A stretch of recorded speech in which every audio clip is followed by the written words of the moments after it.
Hello, everyone. How are you? Hope you're doing great. At first, it's a great pleasure to be with you today. I'm Dr. Mariam Riz. I'm a senior medical science liaison here in American Association, and it's a great pleasure to be with all healthcare professionals from all over the world, with our instructors from all over the world also. Today, I'll just give you a brief introduction about American Association to know more about who the American Association, also know more about our services, that's it. So let's start our journey to go dive into our regenerative medicine hub with all updates and guidelines with our instructors. American Association is international educational organization that provide continuous medical education through all over the world. Actually, we are founded in different countries all over the world from 2017. We provide training, event, consultation for the physicians, national and international conferences. Also, we are founded in different places like in Egypt, also in UAE in Dubai, KSA in Riyadh, and USA in Delaware. And our mission to open new offices in Jordan and Brazil. This certified registered document related that we have an office in Delaware. So, what is the most important thing to any organization? The vision. What is the vision of American Association? Our vision to be the leaders in continuous medical education, to support all healthcare professionals from all over the world by latest update and guidelines in the science, to make indirect impact in patient and raise from their quality of life. So we took a lot of accreditation to make sure from our curriculum. We took accreditation from American Association of Continuing Medical Education that located in San Francisco that has high standard of continuous medical education. Not only that, but also we consider the regional office of American Association here in the MENA region, which include Middle East and North of Africa. Not only that, but also we took full accreditation from Accreditation Council for Continuing Medical Education. Accreditation Council, one of the biggest accreditor that found from 1981 that gave accreditation to Harvard Medical School, Johns Hopkins, Stanford, Saudi Society, and etc. Not only that, but also we took accreditation from Dubai Health Authority and National Quality Institute. And the final thing, two ISO 9001 in quality management system and ISO 21001 in training and education. All these accreditation increase from our credibility. So we are working through strategy. We are not working haphazardly. As all scientific program checking and reviewing from scientific committees that located in the USA that make sure and guarantee that we are working through the latest update and the latest guideline. And finally, all our curriculum are introduced by certified international speakers from all over the world. Give you this curriculum with the latest update and guideline. So all of these points increase from our credibility. Let's move to one of the most important things to everyone, the cooperation. Why? As there is no organization will cooperate with another organization without trusting in their curriculum and without trusting in their vision. So we made huge cooperation with different societies, like World Health Organization, WHO, in addition to World Society of Cosmetic Gynecology, Brazilian Academy of Cosmetic Gynecology, Indian College of Cosmetic Gynecology, Thinking Team, Bahia Foundation, Sharjah Medical School, International Menopausal Society, Jordan Medical Association, Iraq Medical Association, and etc. Saudi Society of Obstetric Gynecology. That's it. And this is some picture of our previous cooperation. We are not pioneer in derma field or surgery field. Also, I know that all healthcare professionals are presenting today to attend a regenerative medicine hub. That field may be dermatology and surgery, but actually we have different specialties. We are pioneer in obstetric gynecology, dermatology, surgery, and recently we opened new service called internal medicine. So let's move to the surgery. We make breast augmentation diploma, liposuction professional diploma, trained more than 500 doctor, more than 30 liposuction procedure. Also, fat and nanofat augmentation trained more than 500 doctors in more than 30 diplomas, hair transplantation professional diploma. Also, we opened this year two new surgery diplomas like blepharoplasty and abdominoplasty. We made 3 diplomas for blepharoplasty this year. Also, in derma field, we opened aesthetic medicine diploma. We trained more than 5,500 doctors in more than 60 aesthetic professional diploma. That means we spread the knowledge to healthcare professionals all over the world. And this year we opened something new called Advanced Aesthetic Medicine Diploma. So we'll take you from journey from the first to the last destination until you can practice that in your clinic. Also, if you wanna see and practice only one indication like Botox, there is a diploma called the Master Class Botox. Only will focus on Botox or only will focus on threads or filler. And this year also open new thing called Hair Aesthetic Professional Diploma.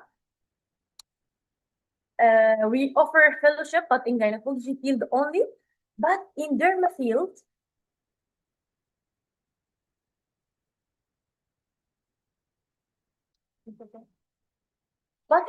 field, we offer another thing called conferences. We made only one conference in derma field called the BDG Professional Doctor Gathering. It's like a Kung Fu course as it systemized the programs, has a lot of knowledge about different topics. We attend more than 1,000 doctors from all over the world. So let's see that together.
Okay, perfect. And last thing in our presentation today, the hubs. Actually, we are here in one of our hubs, online free webinar provide from American Association to support all healthcare professionals through all over the world by the latest update and guidelines in different fields. And really, I want to thank all experts and international speakers that come today to share their experience with you to provide you the latest update in the field. We made several hubs. One of our hub, dermatological hub, that attend the different doctors from all over the world. Dr. Thomas Rappel was the honorary president, Professor Patrick Tracy, Professor Ahmed Sharif, and different the doctors from experts from all over the world. Also, filler lip injection hub. In addition to facial contouring techniques and the trend hub that Dr. Diala Haker, Dr. Massimo, Dr. Qasim Bakatoum, Dr. Mustafa, Dr. Aliciu. In addition, the last hub was body contouring hub with Dr. Kyung Tiapia, Dr. Ali Bouma, Dr. Herbert Temple from Brazil, Dr. Mushira, Dr. Rafael. And this time, our regenerative medicine hub will discover a lot of secrets in regenerative medicine with our lovely experts, Dr. Mustafa and Dr. Basim Barsoum, Dr. Noura Lafur, Dr. Kang Tefiya, Dr. Massimo Vitali, Dr. Riham. So I'll not say more than that. Let's discover our journey in Regenerative Medicine Hub with our beloved Professor Mustafa. He is the president of Algerian College of Plastic and Aesthetic Surgery. In addition, he is a consultant plastic and aesthetic surgeon and member of American Society for Plastic Surgery. So let's start our first session about impressing regenerative with emerging regenerative medicine with Professor Mustafa Atay. Thanks all, and let's use the first lecture.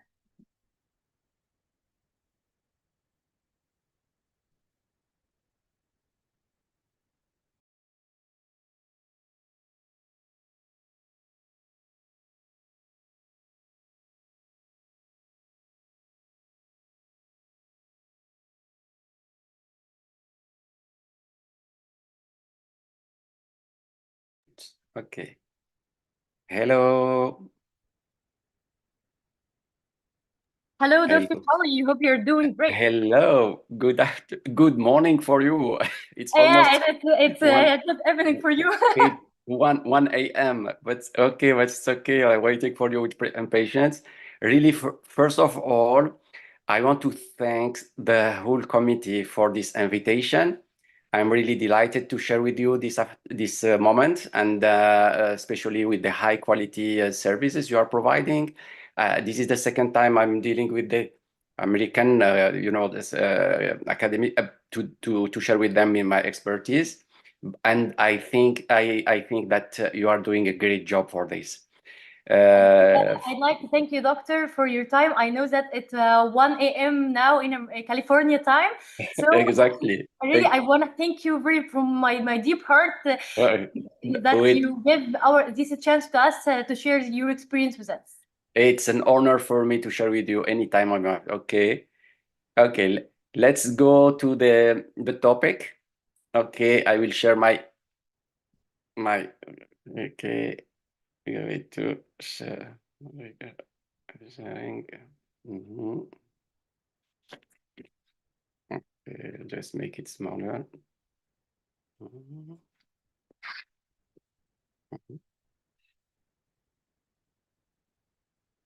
Okay.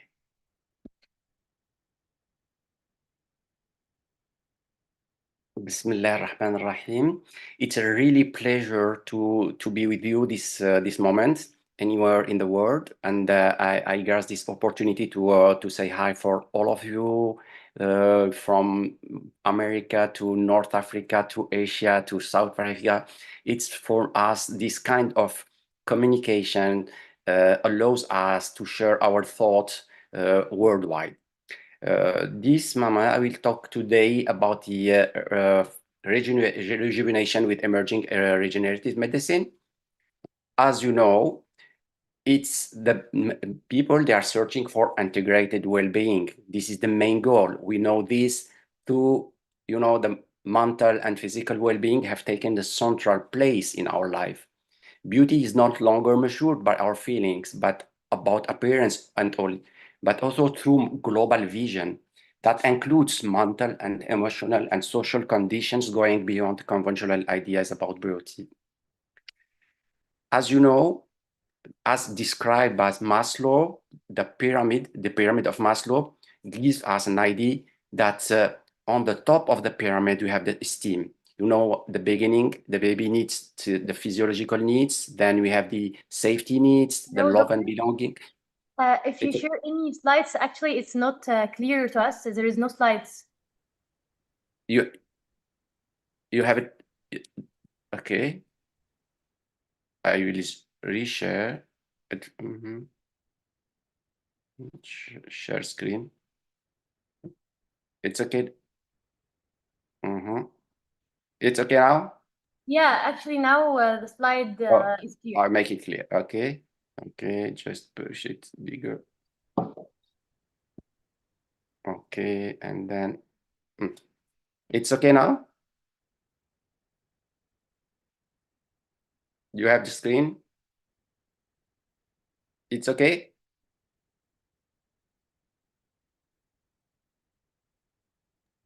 Yes, doctor, the slide is clear. If you want to start, everything is clear now. Perfect. Okay, let's go back. Just, okay. Means going through the ages, all of that our life is very, limited. You can turn back the clock, but honestly, we can't. You can't go it, but you can win it again. As said, okay. And you see like this is a picture that a different lady, this actor, the famous French actress, that's how it changed to the age. As you know, that time flies so fast when you are having fun and having the mean, but we need to have the means to keep on healthy being and well-being.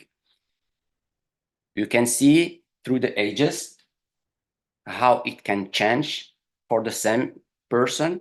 We have their different kind of visible type of aging. And look how can you say that it is this lady, she is not any more beautiful? No, but the beauty changes through ages, the feature changes, but the beauty is still the same. What we can do for this, what we can achieve if you can get these kind of images. The self-esteem and well-being, you know that each person's definition of well-being varies. For some, it encompasses the holistic idea of mind, body, and soul. For others, it's centered around specific factors like having a sense of community or living in an inviting physical environment. The two concepts are now realized. The concept of healthification, you know that in the dictionary we can't find the term, but it's a new concept introduced for the beauty. As the interdependence of beauty and health, physically as much as mentally, is getting solid confirmation. We now prioritize beauty's health dimension and demand products that are reliable, the beneficial of overall health. This evolution reflects a collective awareness of the dangers linked to the ingredients toxicity, spurring demand of increasing transparency and appropriate legislation. The result is a healthification of beauty with aspiration concerning mental, aesthetic balance, and it produces care routines that are both safe and restorative. The second concept, which is a lifestylization of beauty, the beauty now transcends aesthetic, taking its place as an aspirational trend. On social media, we look for routines targeted to achieve the image of a desired ideal life. Through carefully elaborated codes and archetypes, such as the clean girl, beauty is evolving in lifestyle that influences our daily choices and encourages an active commitment to personal and community well-being. The healing is a matter of time, but sometimes a matter of opportunities, as said by Hippocrates. Let's see that the healing process, well known since the empirical to the rational. Since the Egyptians and Greeks, we know that this concept had been introduced for many science, initially empirically, but with the discovery of the microscope and Pasteur, then we have the first evolution of the fundamentals. We discover what's going there in depth in our body, the revolutionary, the mini approach, and now we are talking about the regenerative medicine and the future. If we have to understand the science behind the cellular aging is a complex biological process that affects every aspect of our health and well-being. As we age, our body's natural regenerative capabilities gradually decline, leading to a decrease in the number of effectiveness of rejuvenation cells. This natural progression manifests in various ways, from visible signs like wrinkles and gray hair to internal changes affecting our energy levels and overall vitality. The revolutionary role of the mesenchymal stem cell in anti-aging, it was in the heart of anti-aging treatment. And these powerful cells work through multiple mechanisms to combat aging, enhancing tissue regeneration and repair capabilities, significant reduction in systemic inflammations, optimization of immune system function, stimulation of natural healing process, and increasing production of growth factors and regenerative compounds. Stem cells. The human body has between 30 to 40 trillion cells. Stem cells are young, generalized cells that have the potential to create other specialized cells which run in the body to perform its organ-specific action. Stem cells form between 1/10,000 to 100,000 of our cells. We have up to 1 billion stem cells in human body. The stem cells are essentially our body materials. You have stem cells in every one of your organ. But the different amount and types of stem cells, we have in fact some organs that have extremely few stem cells, such as the brain and the heart. Since stem cells are constantly in use, they deteriorate over time. As they break down, their ability to renew weakens. Types of stem cell, you have the many types. You have the stem cell that there are 3 types. The first one is embryonic stem cells. Those stem cells are found in embryos 3 to 5 days old. These cells are the most versatile but have heavy moral concern. Since the embryos only have around 150 cells, extracting them, those stem cells might cause harm to them. The second type is the perinatal stem cells, found in amniotic fluid, the liquid filling secretion, the sac that protects fetuses, as well in the umbilical cord blood. These are drawn from pregnant women. The third is the final type of cells is an adult stem cell. This is the most common type. They are found in adult tissues, such as bone marrow. It can be found in any adult. Unlike embryonic and perinatal stem cells, they are easy to obtain and have been proven to work when used in treatments. The same can't be said for amniotic and perinatal cells. The cell reproduction. Stem cells are also known as mother cells. They are produced through mitosis splitting into 2 cells known as daughter cells. This term is a little bit misleading. The cells aren't actually daughters, as mitosis occurs with only one parent. As one mother cell splits into 2 daughter cells, there have to be a way to replenish the cells. Daughter cells will transform into 2 types of cells. One daughter cell will transform back into stem cell, and the other type will turn into specialized cells. The specialized cells are the unit that gives the organ in your body its functional properties. This includes red blood cells, liver cells, and neural cells. This means that all of the cells in our body are either stem cells or their offspring daughter cells. The stem cell therapy, returning to the main topic, stem cell therapy uses adult stem cells that fight our inflammation and help with the immune system, known as mesenchymal cells. These cells are able to divide into specific specialized cells and are often found in the bone marrow. In stem cell therapy, mesenchymal cells are extracted from the patient themselves. These cells are then moved into targeted organ. Then the cells go through mitosis, forming more stem cells as well as specialized cells. This causes 2 effects. The organ grows stem cells which speed up its own and natural rejuvenation, and the specialized cells give a boost of the organ condition by filling the missing cell. What is cellular therapy? There is a lot of buzz around cellular therapy. So let's break down in simple terms. At its core, cellular therapy is 3-step process. Cell extraction, which means harvesting cells from our own body or donor. Minimal processing, preparing the cells well, keeping them as natural as possible. Then re-injecting and placing the cells back into the targeted area to promote repair and regeneration. That's the second idea of what cellular therapy is: extracting living cells and putting them back where the body needs. Then the most, whether it's for healing injury, improving skin health, or even fighting disease. Where do the cells for cellular therapy come from? Not all cellular therapy is the same. Some of treatments use allogenic cells, meaning they come from a third-party donor.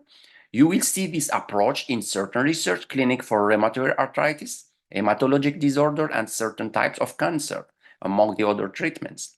Then we have also the autologous cellular therapy, which means using your own cells. That's the main difference. No third-party donor. This is with the patient biomaterial. Autologous cell therapy has several benefits. As we use the patient-owned biological material, we reduce the risk and enhance natural compatibility. Autologous approach to regenerative medicine is an effective treatment for wound injury, pain management, and skin rejuvenation. What are the different types of cellular therapy? Now let's talk about some of them. Some of the most well-known cellular therapy treatment is available today. You have probably heard of stem cell therapy, PRP, PRF, but what exactly are they? Let's first talk about the cell stem therapy. They are the body master cells, capable to transform into different type of tissue. They can be sourced from various areas of the patient body, such as bone marrow, adipose tissue, and blood. Stem cell therapy is commonly used for joint injuries, pain management, and skin aesthetics. How does the cellular therapy goes trigger the zone? Sorry. One of the most powerful examples of this process is bone marrow-derived stem cells. These cells are 100% biocompatible and can be extracted using minimally invasive procedure. Once re-injected, bone marrow-derived cells stimulate collagen production. This joint repair and cartilage regeneration, which helps with orthopedic injuries, reduces inflammation, and even is quite effective for pain management. Also, cellular therapy plays a major role in skin rejuvenation, anti-aging, and overall wellness. It boosts cellular regeneration, helping improve skin texture, elasticity, and vibrancy, making it a game changer in modern aesthetic. It is truly a reboot for your body's natural healing power. That's why cellular therapy is the future, shifting away from medication-based treatment and focusing on real, lasting solutions that empower the body heal itself. The strength of these stem cell therapy are really clear. The stem cell therapy has the potential to restore the body condition to how it was prior to the injury. The body heals itself, so there is no need for surgery and any complication that may be caused by it. Stem cell therapy stimulates growth, including hair, skin regrowth. Pain reliever is included in this treatment by moving your stem cells to where they are needed. The need for organ or blood donors is not required. Only the patient is necessary. The procedure itself short, as you only need 2 anesthetized needles. There is no risk of rejection as you are taking stem cell from yourself. The weakness of the stem cell therapy. The weakness basically is still very, as it is a new and growing technology, it is possible that there are a lot of things undiscovered, and especially with the time. That is, as a new technology, we have to be patient and to look and to study what's will happening in the future. The stem cell therapy doesn't rely on outside factors, so it can only treat disease that the human body can handle. The other weakness, it will be the cost.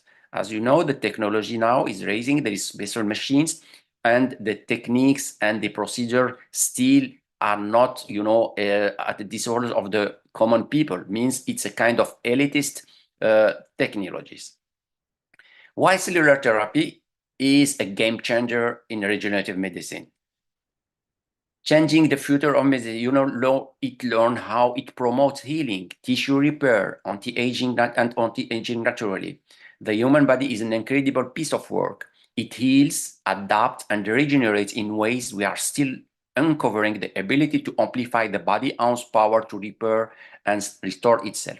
It's a real paradigm shift from pharmacology-first approach to regenerative medicine. It treats the root causes. It's a holistic approach. With cellular therapy, we are using the body's own cells to repair tissue, to prevent disease, and even fight cancer. When we have the option to heal without relying on medication, we should always take it. Embracing regenerative medicine, I have seen firsthand how cellular therapy transforms lives. And that's exactly what I want to share with you. What is, how it works, and why it's pushing the boundaries of what's possible. As all people knows, what the CRT cells therapy has garnered a lot of attention. And is it a groundbreaking advancement in cancer treatment? Why not used in aesthetic medicine? It is a powerful example of how cellular therapy is reshaping modern healthcare. Then we have also the PRP, the platelet-rich plasma, and PRF, platelet-rich fibrin. Both of them are mini-invasive procedure that uses the healing power of our own blood to stimulate tissue repair and rejuvenate. They are widely used in anti-aging treatment, facial rejuvenation, hair restoration, and skin revitalization. They are popular for natural and long-lasting results. As you can see, cellular therapy is more than a single treatment. It's an entire field of medicine. The real world of application, you can see in the present what we are doing now, what's going on with cellular therapy. I mean, right now, today, what are we actually using for it? Scientists and physicians are applying regenerative treatment for autoimmune disease, chronic diseases, wound healing, and aesthetics. While there is still a lot of research to be done, it's no longer just an experimental concept, it's real medicine. Let's take a closer look at how cellular therapy is changing lives in all over the world. Common application, sport medicine and injury recovery. Athletes push their bodies to the limits, and when joints, tendons, muscles take beating, traditional medicines usually offers two choices, painkillers or surgery. But now we have a third option, which is regenerative techniques. Stem cell therapy and PRP injection are given to the athlete and active individual, a way to heal faster and stronger. We are using them for cartilage repair, joint regeneration, and muscle recovery. Wound healing is a different story with cell therapy. Instead of just managing pain, we are actually repairing the damage. The autoimmune and chronic disease treatment. Cellular therapy is making the biggest impact is in treating serious medical conditions. We are talking about diabetes, severe injuries from accident, and even cancer. Burn victims are now receiving artificial skin grafts made from keratinocytes, helping them heal faster and with better outcome. Patients with corneal damage are undergoing limbal stem cells transplant, restoring their vision, something that was impossible not too long ago. For diabetes patients, pancreatic islet transplantation is offering a groundbreaking approach. It's helping the body produce insulin again, reducing reliance on external injection. And perhaps the biggest breakthrough in cellular therapy, the fight against cancer. T-cell transfer therapy is developing into revolutionary treatment, helping the immune system to fight cancer from the inside out. This is where regenerative medicine is breaking new ground, offering hope where there was none before. So what's next for the cellular therapy? Let's take a look at the future of regeneration medicine. Hair restoration, hair thinning and already frustrating. It's a big problem.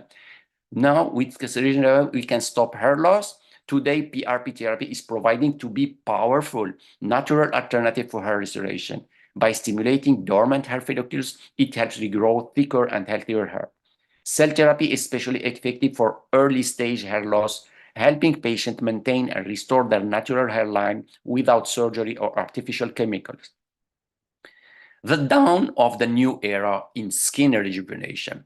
In the ever-evolving landscape of aesthetic medicine, stem cell therapy have emerged as a groundbreaking approach to combat the signs of aging.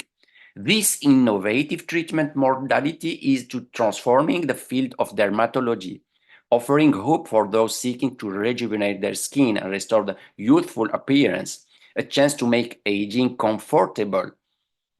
The aging process, it is a perspective. As we age, our skin undergoes several changes, including decreased collagen and elastin production, reduced cells turnover, diminished skin hydration, and accumulation of free radicals damage. These factors collectively contribute to the formation of wrinkles, fine lines, sagging skin, and an overall loss of skin vitality. Understanding stem cells with the building blocks of regeneration. The stem cells are unique cells in our body with the remarkable ability to develop into various cell types. This serves as an interval repair system, dividing without limit to replenish other cells. Mesenchymal stem cells in particular have garnered significant attention due to their versatility, and potent regenerative properties, making them ideal candidates for dermatological treatment. Anti-aging and skin rejuvenation. The cellular therapy doesn't wonder for skin revision and resurfacing. Aging is not just about wrinkles. It's about collagen loss, volume depression, loss of elasticity. Traditional fillers have always been a quick fix, but cellular therapy, that's the next level. With PRP, PRF biofillers, we can restore fast facial volume, smooth out fine lines, and boost collagen production naturally. It doesn't just make mask aging, it reverses some of the process by stimulating the body's own regenerative power. Think of it like hitting the refresh button for your skin without synthetic filler or invasive treatment. The result is smoother, firmer skin with a natural look and youthful glow. That's real regenerative beauty. The pillar of regenerative medicine in dermoaesthetic, we have different type. The cells and cells derivative, which can, the mechanism action is the adipose-derived stem cell, nanofat grafting. We have the biochemical cues, platelet-rich PRP, PRF, and the extracellular vesicle. And we have the aesthetics regenerative scaffold with the RLS, like the calcium hydroxyapatite and hyaluronic acid and poly-L-lactic acid. The future of the regenerative cell therapy. There is still so much to learn about cellular therapy. One of the biggest debates in regenerative medicine is allogenic cellular therapy, which involves harvesting cells from donors who will not use them. A common example is organ transplant. While this approach has its benefits, it also comes with significant challenges: immune rejection, graft versus host disease, and ethical concerns surrounding the use of embryonic stem cells. These are complex issues that still need addressing. In opposite, autologous cellular therapy is different. The risk of rejection is minimized to ethical concern are far fewer. And while there is still a lot of regulation to work through, the challenges here are more practical than controversial. Stem cells can secrete anti-inflammatory factor, cytokines, exosomes, all of your own body. It's your body's own regenerative power, working to heal, restore, and optimize itself naturally. The future is happening now. The promise of stem cells. The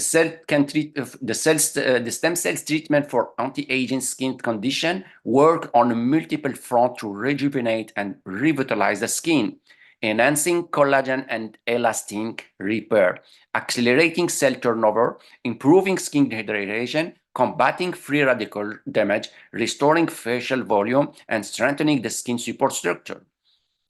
Beyond the skin deep, the holistic benefit of stem cell therapy. While the visible effect of stem cells treatment on the skin are remarkable, many patients report experiencing increased energy levels, improved overall well-being, and enhancing skin health beyond the treated area. The science behind is really an evidence-based medicine. Numerous clinical studies have demonstrated the potential of stem cell therapies in anti-aging, showing promising results in improved skin elasticity and firmness, reduction of the appearance of fine lines and wrinkles, enhanced skin texture and tone, increased dermal thickness, and improved wound healing. The comprehensive anti-aging protocol. Anti-aging treatment needs sophisticated protocol developed through years of clinical experience and research. Every treatment must be administered in state-of-the-art facility, ensuring the highest standard of safety and efficacy. Details initial consultation and personalized assessment, custom treatment protocol development, advanced cell preparation in our ISO-certified clean room, precise treatment administration by expert physician, comprehensive follow-up care, and monitoring. Our motto is do not harm. What you do for yourself die with you, but what you do for others lasts forever. real patient outcomes and real expectation. Needs the consent of the patient is very important. The comprehensive approach to age management. The effectiveness of stem cell therapy for anti-aging must be demonstrated through evidence-based analysis. While individual achievement and position fade with the time, the positive influence one has on others can endure beyond their lifetime. This is kind of new technologies machine and new generation machine that can handle the harvest and facilitate out them. This is the new era with the start almost 10 years on. What I can say, this is our role, trying to change life, but there is limits for this. The limits don't go further. Do what we can be safe for the patient all. I appreciate your listening, your attention, and I will be delighted to share with you and to have some question or for the leader. Thank you very much for the attendance.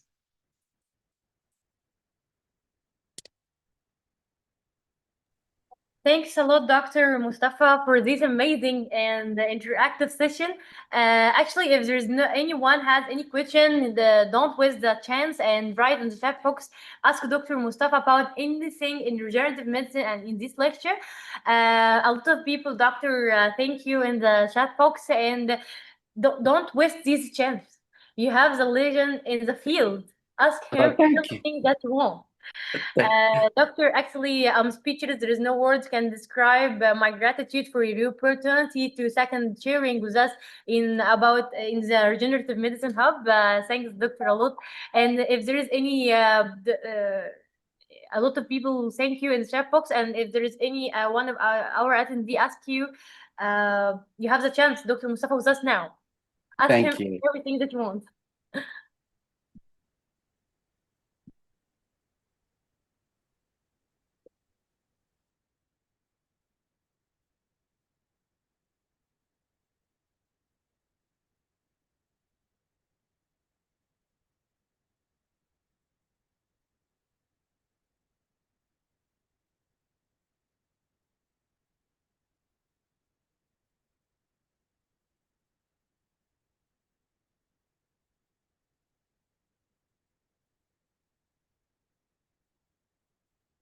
Any comment?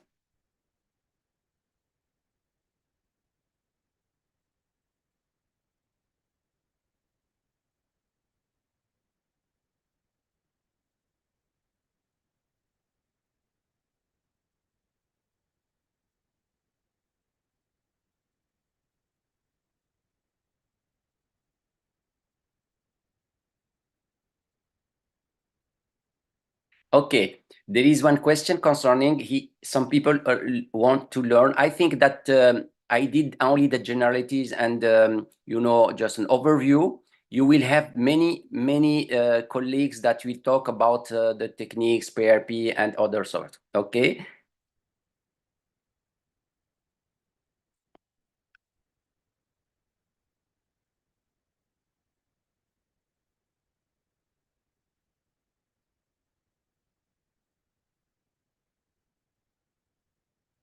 Yes. A question, we see a lot of doctors who use different frequency and rate of during. Definitely, there is some people doing such things on basic. Now the technologies are very high. As you have seen, I mentioned in the end, different machines that can handle. They are very expensive. It's not matter of injecting cells, but those cells has to be prepared. We need a lot of technologies. We need a lot of instruments to handle those cells. They are very fragile. That reason, doing in single basis in a small place, you have to take the risk of damaging a lot of cells. That is, we need the protocol to be clear and through guidelines.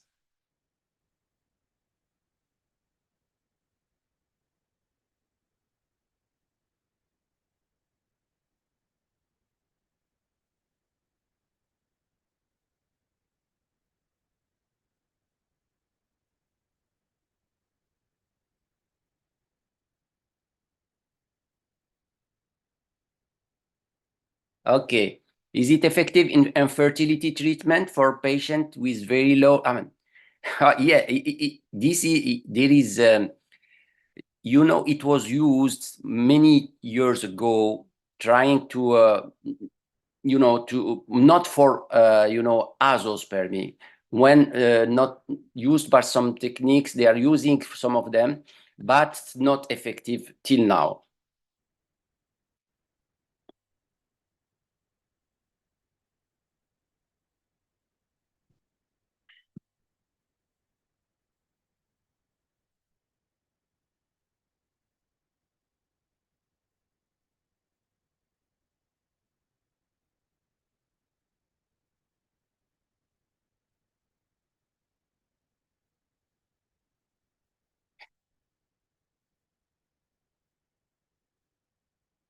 The risk of cancer. There was some studies that talk about this issue, which is regarding to NID, IV. Is it really safe? And what about the risk cancer regarding from doctor? For the minute, the studies doesn't mention at all, but we are still keeping on safe position. A lot of things are raised concerning it can induce some cancer, but not clear. The studies not shows any too much concerning the issue.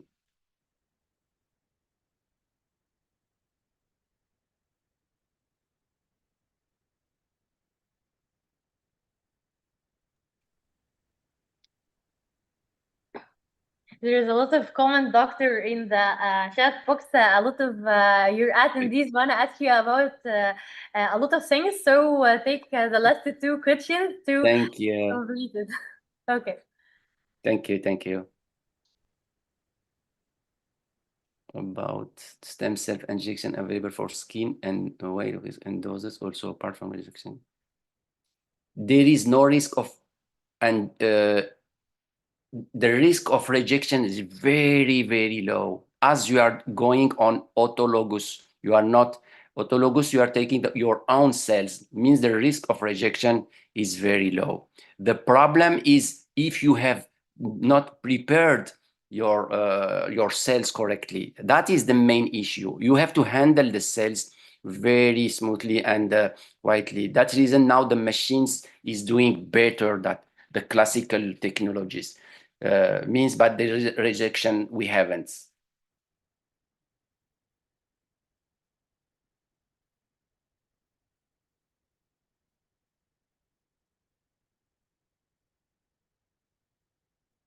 Thanks a lot, Dr. Mustafa. Actually, Thank thanks for you. your contribution, and Thank we you. took a lot of your time.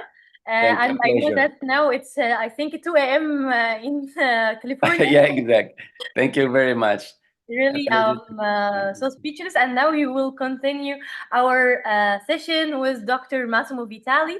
He is a licensed medical doctor in aesthetic surgery, a specialist in aesthetic medicine and laser technology, founder and medical director of Studio Medico. And I want to congratulate Dr. Massimo for Studio Medico. It's new, I know. Thanks, Dr. Massimo, for your contribution with American Association. Again, it's a great pleasure to work with you again. And thanks. And I can't wait to hear from you the latest update and guideline in aesthetic medicine and the compilation service that you are usual work on it and the recent things that work. Thank you so much for the introduction, and thank you so much to all of you to be here. First thing, you are seeing my presentation? Can you see my presentation? Yes, doctor, everything is clear now. Yeah, and your slides is perfect clear. Okay, perfect. So I will start. I have about 30 minutes. So I have a lot of slides, a lot of information. So thank you so much to be here. This is me. This is about my disclosures and about my collaborations with the schools and the companies where I am collaborating with. Entering in the topic. So in the recent years, aesthetic medicine has undergone a profound transformations. We are progressively shifting from a purely corrective approach, focusing on filling, masking, or tightening, toward a regenerative philosophy. Regenerative aesthetic medicine aims to stimulate the body own biological process, especially those responsible for tissue repair and remodeling. Rather than simply compensating for what has taken away, we now activate what the body can naturally restore. The key lies in reawakening the cellular function, particularly the fibroblast, to enhance collagen and elastin production. So improving the dermal structure and restore the skin's natural vitality. So the goal is not to look better, but to create better skin that is firmer, brighter, smoother, and healthier. This new era of aesthetic treatment focuses on long-term skin quality, emphasizing the texture, the tone, and resilience over immediate but superficial results. Today, I want to take you in a journey through the most relevant innovations in regenerative aesthetic medicine. So first, we'll explore regenerative injectables from biostimulants like diluted calcium hydroxide to new generation fillers that go beyond the volume but focusing on skin quality. Then we will move to the regenerative energy-based devices such as selective lasers that activate the dermal remodeling through heat-induced stimulation without damaging the skin. And finally, a hot topic such as the exosomes. Are they truly a medical breakthrough or just the latest trend? I don't know. So we will look at their scientific rationale and the current clinical applications, separated from the hype from the evidence. So first of all, I want to share with you these two new publications regarding a combined protocol such as the 675 nanometers lasers, which is selective for collagen, and the combination with the calcium hydroxyapatite filler. This is for the one article is focuses on the face, and the other one is on the décolletage area. So I will talk about specifically later. So regarding the first is the calcium hydroxyapatite filler, which is we know that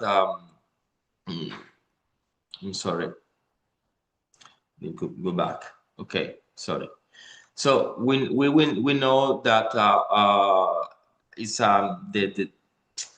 the skin aging causes more changes like the reabsorption of the skull, the laxity of the ligaments and the muscles, and etc. So this is very important to take deep, because the skin aging is everything in Hello, Dr. Mahmoud.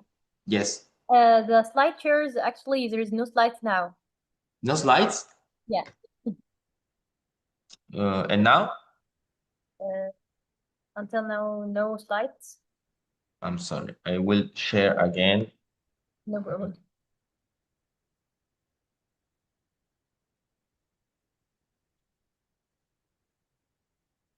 Yes, the slides is clear now. Okay, sorry about it. I don't know what happened. So, as we know, the calcium hydroxyapatite microsphere is a filler that is a very biocompatibility with our body. It's not pyogenic. It's sterile, so it has a very biostimulator effects with a very high background, scientific background. The scientific evidence of more than 30 years is, as I said before, is a non-toxical, is a biodegradable molecule with stimulatory regenerative capabilities. So why to use this kind of product? Because the patient demands are increasingly turning to non-surgical skin rejuvenation treatment because of the thickness and the softness of the basal skin, which requires even application of product for optimal results. With the arrival of a number of non-surgical state-of-art therapeutic solutions on the market, cosmetic surgery is becoming a technique that is being performed less frequently to slow and address the exacerbation of the signs of aging. So as the skin age, fibroblast activity and collagen quality gradually decrease. So in skin tissue, in addition, the fibroblast function is impaired and the neocollagenogenesis is suppressed over time, resulting in a reduction and loss of the elasticity and structural integrity of the skin. So, as you see here, this is 2 sessions of calcium hydroxyapatite injections, and you see how the skin could change, okay, in a very older woman, because this kind of product offers safe and effective correction of moderate to deep lines, volume replacing, lifting and contouring effects, and the induction of neocollagenogenesis, neoelastogenesis for improved skin quality. In this case, I use the technique hyperdiluted that take advantage of dermal reducing properties without a volumizing effect. So the diluted and a hyperdiluted version of calcium hydroxyapatite can bypass the initial volume enhancing impact and immediately explode the biostimulatory function of the production when the volumization is not the main therapeutic goal. Therefore, in some categories of patients, diluted and hyperdiluted CAHA can be used with the intent to manage the laxity and the improved skin tightening and the quality through a recompacting effect on tissue through biostimulation of neocollagenesis and angiogenesis. As you see here, this is another case, very difficult one, when the normal HA fillers could not take place. This is a patient who doesn't want invasive treatment. She doesn't want laser. So only 3 sessions of CAHA, and this is amazing result. This is the 3D picture, and you see the improvement of the skin quality at 360 degrees, and you see only 6 months from September to March of this year. This is another case, very difficult. All the cases are in patients with a lot of skin laxity, and you see also the result with the 3D picture when you see the recompacting phase. Now I will talk about the other technology, such as laser 675 nanometers laser, which is selective for the collagens. It's a new land wave. So, but first a little bit of history, as we know that since of the 60s, the concept of selective photothermolysis. So we are, in this case, bypassing the skin and going towards to the collagen fibers without the destruction of the skin. So we have a very good bibliography supporting us. Different of these papers are mine, such as this one focused on the skin, higher skin type on the treatment of the melasma situation. This is for the safety in the in vitro evaluation for different skin disorders, and focusing on the laser. As you see, we have the full selectivity with the collagen, with the major interaction for the water. We don't have here lasers for in this gray area. We don't have here vascular lasers, and a little bit of absorption for the melanin. Okay, so this opens an entirely new perspective in a skin rejuvenation, because take ablative laser, for example. They rely on water as the chromophore, as said before, which heat ups and transfer thermal energy to surrounding tissues, and eventually denatures collagen. That's an indirect energy intensive process. In contrast here, what I said before, this is a new approach, bypass intermediaries, targeting collagen directly. The result is comparable or even superior sometimes to clinical effects with dramatically lower energy, minimally side effects, reduced pain, and shorter recovery times. So this is what makes the 675 nanometers laser so interesting in clinical practice. So thanks to selective affinity for collagen and melanin combined with fractional delivery and the active cooling of the handpiece, we can treat the dermis effectively without compromising the epidermis. This translates into a very low risk post-inflammatory hyperpigmentation, which is particularly important when we're treating melasma on darker phototypes, and it allows for fast recovery and greater patient comfort. We have evidence of histological evidence, which this image illustrates the fractionally non-ablative laser effect. It creates controlled microthermal zones with the dermis while preserving the surrounding tissue and the epidermal. We have also evidence on elastin histological change, where we see in the first picture thin and disorganized collagen fibers, and in the second photo a more organized and a more structured collagen. This is short video that shows how the laser is delivered, and this is the most frequently conditions, so such as non-ablative skin rejuvenation, facial reintroduction, pigmented lesions, and skin laxity, of course. And this is the delivery with the stamp mode, but the laser offers also in a movement mode for the larger areas. Okay, I go far. Okay, so you see here the result on pigmented lesion. This is a case of 2 sessions of melasma situation.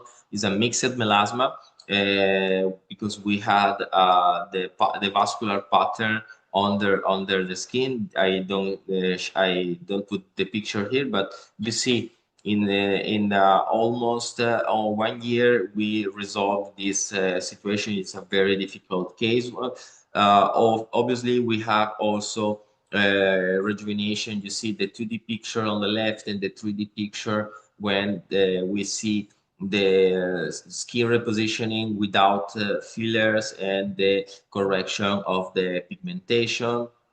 This is a very nice result. This is 3 to 4 sessions, I can remember, and you see how the skin improves. It's a very new, healthier skin here. And you see here the focus of the patient, the reduction of the skin. This patient doesn't want any kind of aggressive treatments. I would love to perform on her like a CO2 fractional laser, for example, but she doesn't want downtime. So this kind of laser is very important because we don't have any downtime here.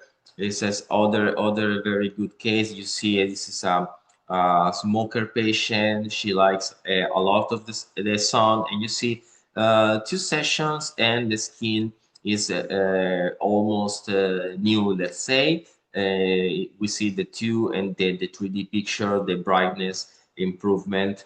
Okay, so now I will talk about a hot topic, because I did a deep research for you, because we don't have too much information on injectables, of the combination of injectables and the safety with the lasers. Okay, so some authors report reduced effects of injectables when a device is done after fillers.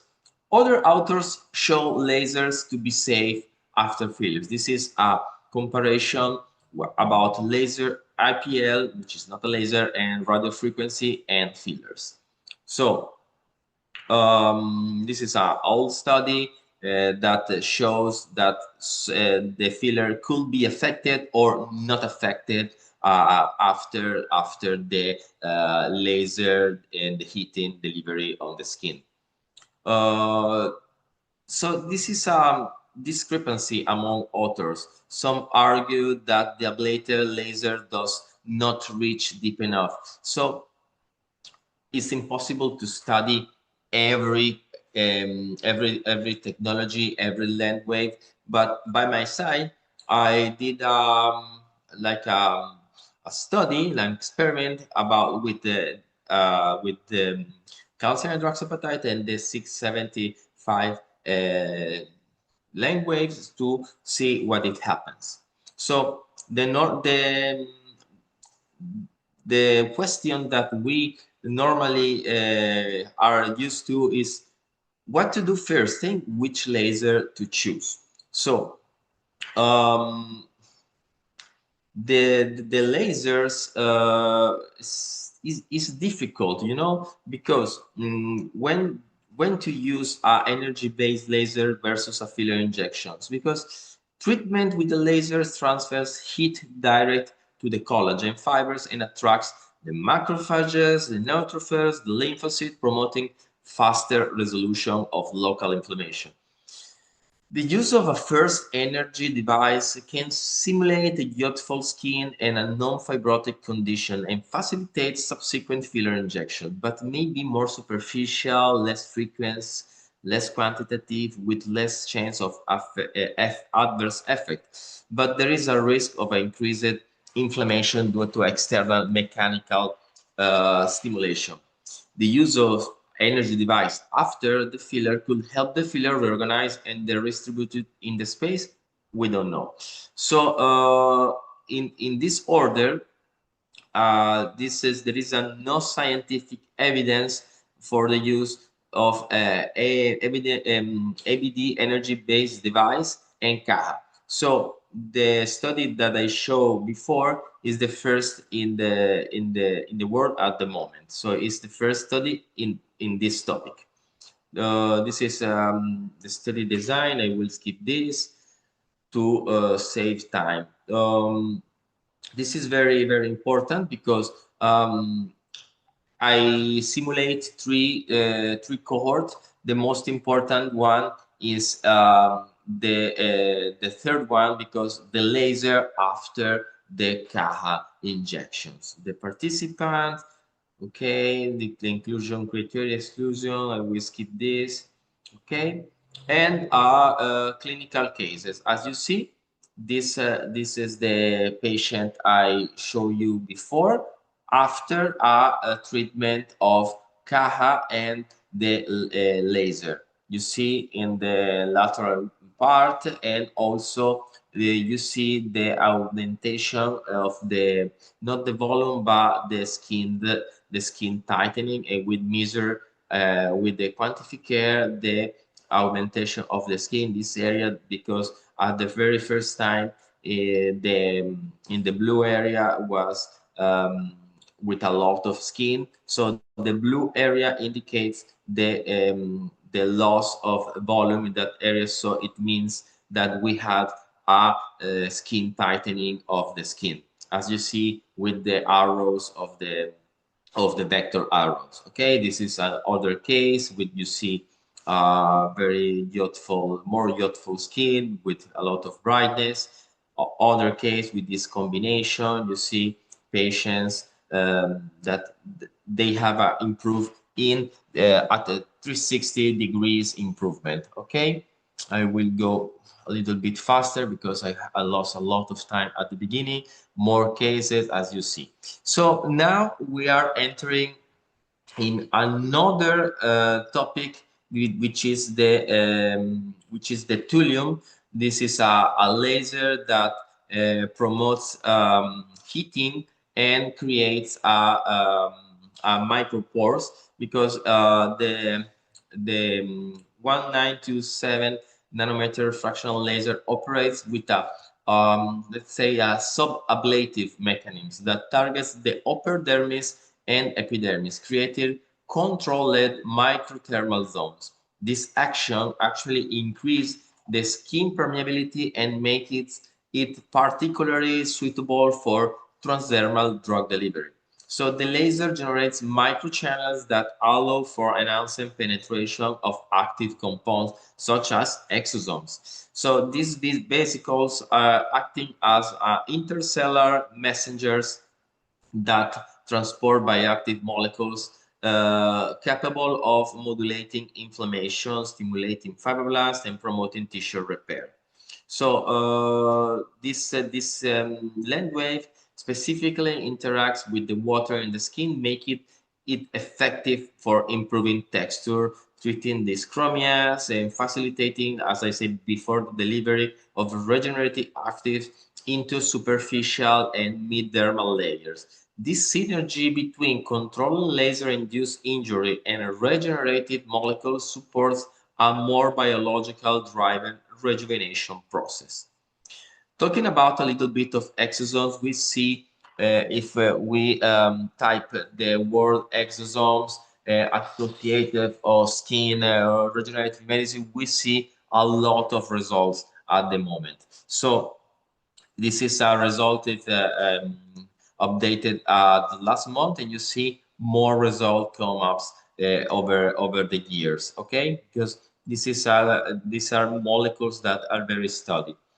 This is all the more relevant papers that I found in the bibliography literature that is published. So we have a lot of uses in the exosome, not only in the aesthetic field, but in regenerative medicine, in other compartments of the body and other specializations. Okay, so talking about of the exosome, as you know, I think you everyone know what they are, so I will skip a little bit on this.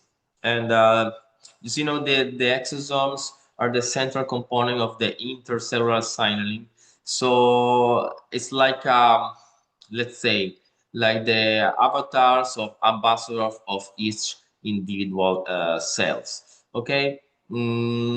We can deliver these exosomes in different kind of ways. So we can deliver for dermatologic situation with the CO2 laser or fractional laser, or assisting with other intracellular techniques, or in other specialization that which I am not very in comfort, because as is other topic.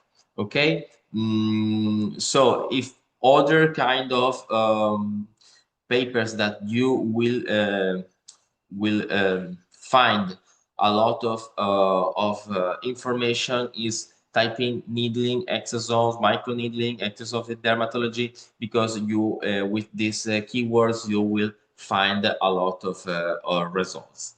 Okay, the delivery more accredited ways to delivery is with the fractional laser, as you see, and with the microneedling, as you see here. Okay, this is a paper of mine for the therapy of acne and post-inflammatory hyperpigmentation. This is a compound of exosome lactobacillus derived, and this is the protocol was with the microneedling, which is the microneedling. You see is a very known technique, so I will not lose time on this. It's a very nice technique because we don't have the heating. We are very safe in a lot of skin types. We can use it in every season of the year. Okay, you see, and the mechanism of action of the microneedling is the very known mechanism of stimulation collagen, which is inflammation, proliferation, and remodeling. Okay, I will go. Okay, this is some results of the exosomes. You see one session with the combination of microneedling and exosome, that you see the reduction of the inflammatory lesions and the more compact skin, with the reduction of the pore and more brightened skin. The same here, the same protocol for this patient, but with the difference is it was from the fractional CO2 laser exosome, as you see, in only 2 months, a totally new appearance of the skin. So when we combine when we combine complementary technologies such as collagen, selective laser, a platform for exosome delivery, and targeted biostimulation, we achieve outcomes that surpass those of isolated treatments. We can modulate intensity, the timing, and the depth, and fully personalizing and therapeutic pathway. The secret lies in synergy. So is to activate, to nourish, and to regenerate. And the regenerative aesthetic medicine, this is my personal conclusions, is not a trend. For me, is a new paradigm, let's say, because every treatment must be personalized, guided by a biological vision, and supported by effective technologies, but most important, with supported evidence-based medicine, with bibliography, with studies, clinical studies. So thanks to selective device, intelligent active ingredients, and advanced biostimulant can guide our patient through a true rejuvenation process, one that enhances not only the appearance but also the function and the health of the skin. I finished my presentation. This is the QR code of my Instagram profiles and also the LinkedIn one. So thank you so much for your attention, and I'm very glad to be here. Thank you, doctor. Yeah. And now, if there is any question, but we will take a few questions, as I think that we took a lot of time this time in the hub. Thanks. Really, it was amazing lecture and interesting, and there is a lot of research and documentation about the trends things. Always, Dr. Massimo, you make a great presentation as usual. If there's any question, Dr. Massimo is you. Take the chance. Don't hesitate to take this chance to ask him anything that you want in regenerative medicine field. Okay, doctor, you can see the chat box. There is questions there.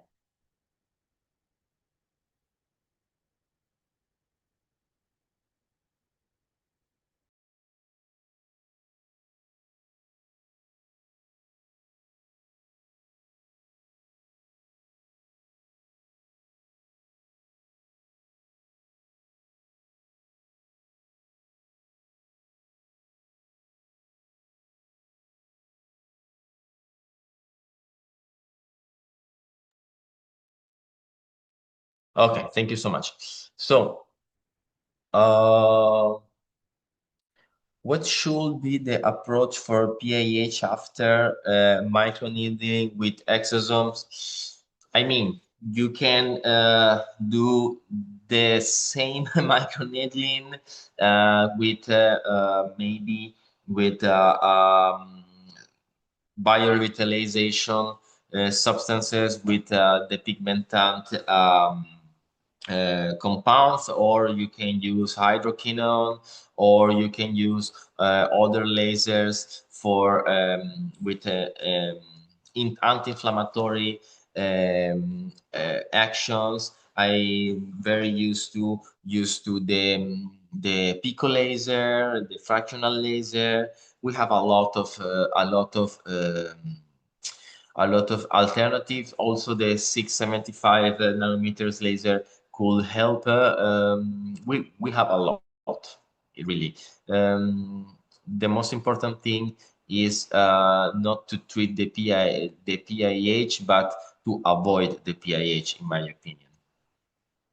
How to choose the exosome? This is a This is a very, very difficult question because we have a lot of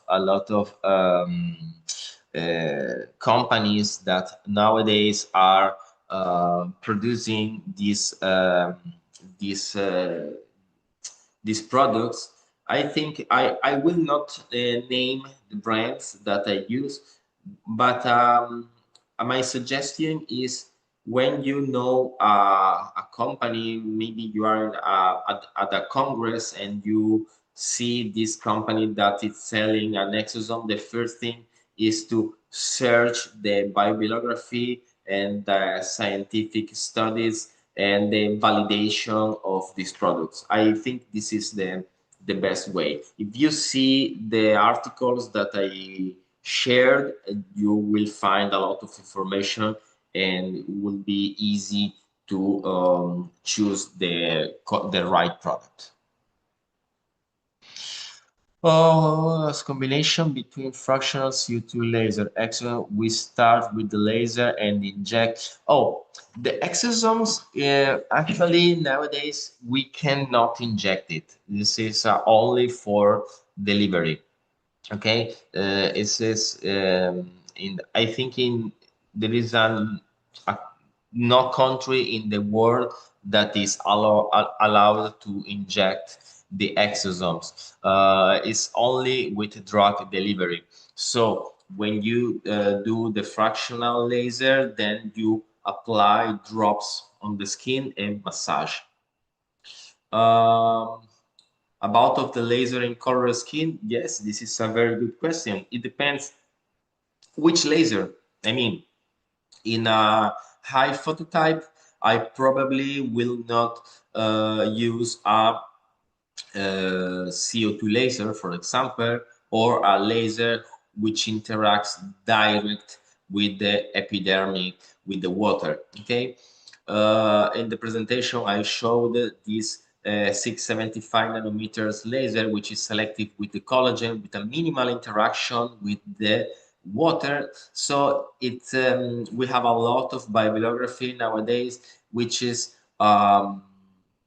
supporting our experience, which is safe even in higher phototypes, or the thulium, because the thulium only do a little bit of heating and opens these micro channels, and we can deliver the product with any kind of problem of the phototype.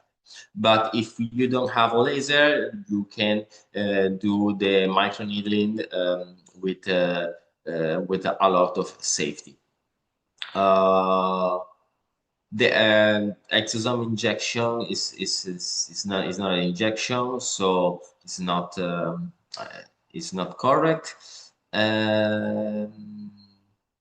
Middle East skin is type is suited for all procedures since their skin type is lighter. Yeah, it's I think this is the most frequent question that I receive after a lecture, because I do a lot of lectures not only in Middle East but also in South America, and it's the same. I think we need to think a little bit, okay, and we need to study the device that we have, and with a little bit conscious, we can apply that device with safe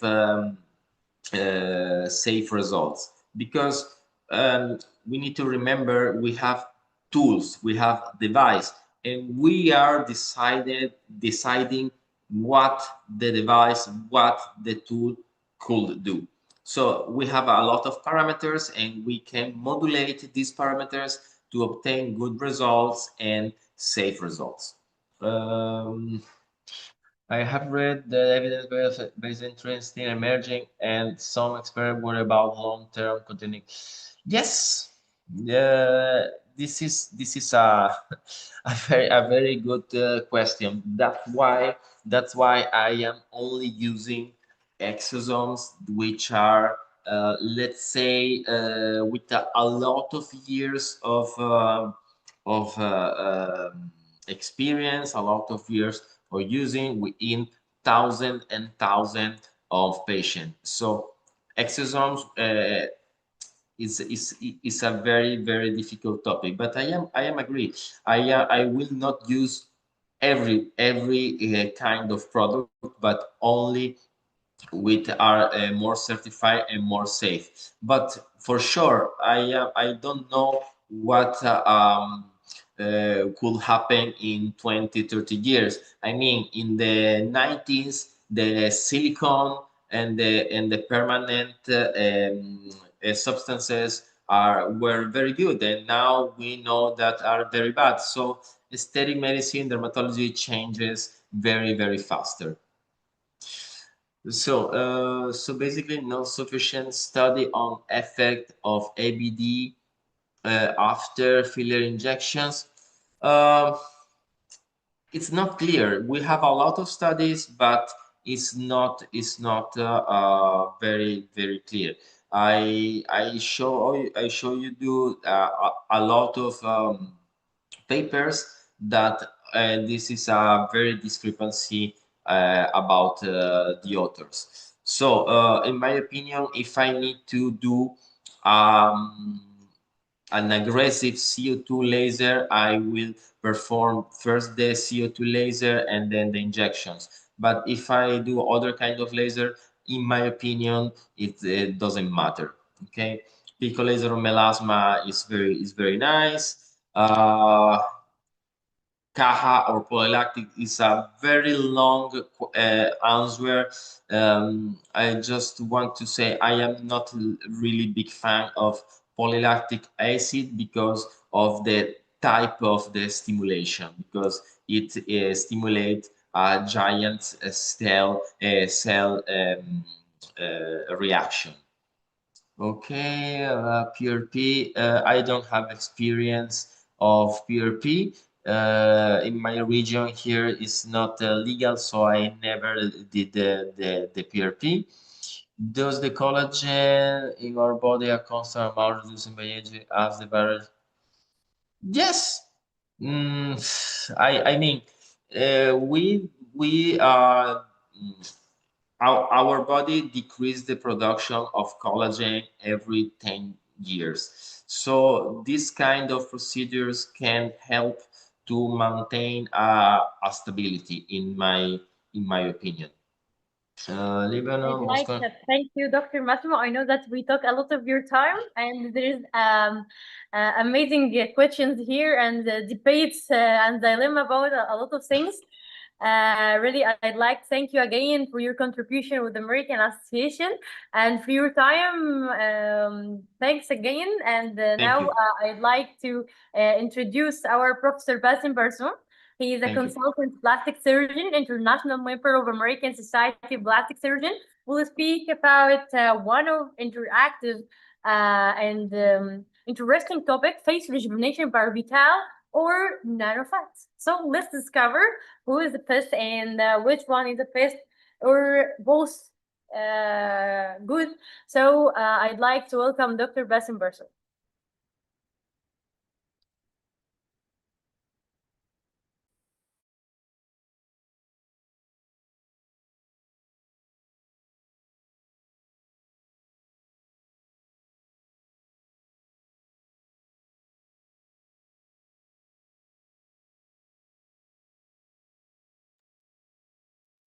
Good morning. Do you hear me?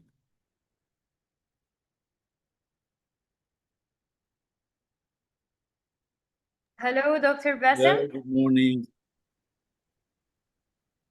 Good Do you, evening, Dr. Basim. Can you hear me? I hear you. Do you hear me? Yeah, I hear you well. I know that you have crowded the schedule and we delayed in our schedule. Sorry, but actually there was an interesting discussion and all doctors gave their knowledge and feedbacks and their experience. I'd like to thank them and apologize for the delay. No, no, not at all. It was very interesting and fruitful for me also. I attended to Dr. Mustafa and Dr. Massimo, and I had great knowledge from them. I hope to begin now. First of all, I will be talking about the topic from the point of view of a plastic surgeon. Me as a plastic surgeon, I was one of the beginners in injection, and I do believe that the minimally invasive techniques helps a lot with the surgical part. So to begin with, I am a certified trainer for Galderma Restylane and KOL, key opinion leader of Galderma. So I will talk about the skin booster of this company that I'm using. It's the Vital. The Vital differs maybe from other skin boosters that it is a cross-linked skin booster. First of all, we have to know that skin booster is called skin booster anti-aging. So it helps the skin to be rejuvenated. So it will help me in lifting and in volumizing and in giving a better look. It boosts radiance through deep hydration and improved elasticity. The original hyaluronic acid-based injectable for improved skin quality.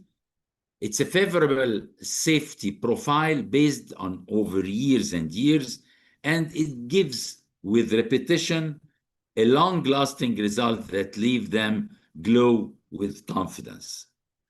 The hyaluronic acid was first isolated in 1934, and it has extensive medical application. But the problem is that when the hyaluronic acid is not stabilized, is not cross-linked, the half-life of it is very short. It has a water binding capacity. It influences the cell motility. It protects against free radicals, and it promotes also the wound healing. And now we can use the hyaluronic acid in the burn treatment, which is it's maybe combined with the silver sulfadiazine in what we use in burns, but really it gives promoting a wound for wound healing. When the hyaluronic acid is not cross-linked, the short life is approximately few days. But what happens, it is injected intradermally, and it promotes the skin to be more hydrated, to have more elasticity, to produce more collagen and elastin and fibroblast. And when it is cross-linked, it is more helpful, and it gives more maybe duration. But we have to know that when we do inject with the nappage technique, the skin booster, if it is non-cross-linked, pure, we can inject it superficially, very superficially, intradermal. But take care, if we do inject as Vital or a cross-linked hyaluronic acid, or a skin booster that has the cross-linked and non-cross-linked hyaluronic acid, we have to be a little bit deeper in injecting in the hypodermis, because the duration of the bleps will be longer there. So we have to use it a little bit in the hypodermis, not intradermally. The cross-linking process necessary to stabilize the hyaluronic acid increases its persistence in the tissues, and the type of cross-linking and other property modification determine the specific final properties of each hyaluronic acid. What happens? How do we cross-link it? The hyaluronic acid powder is transferred to a solution, and the BDDE is added to make it as a gel. The BDDE, after that, is cleaned up to decrease the pain and to be non-toxic and to be in the level approved by the FDA. This is the property of each company if they are producing a stabilized hyaluronic acid for skin boosting. The cross-linking in this product, which is the Vital, is either 20 milligrams per deciliter or 12. We have the Vital, which is 20 milligram per deciliter.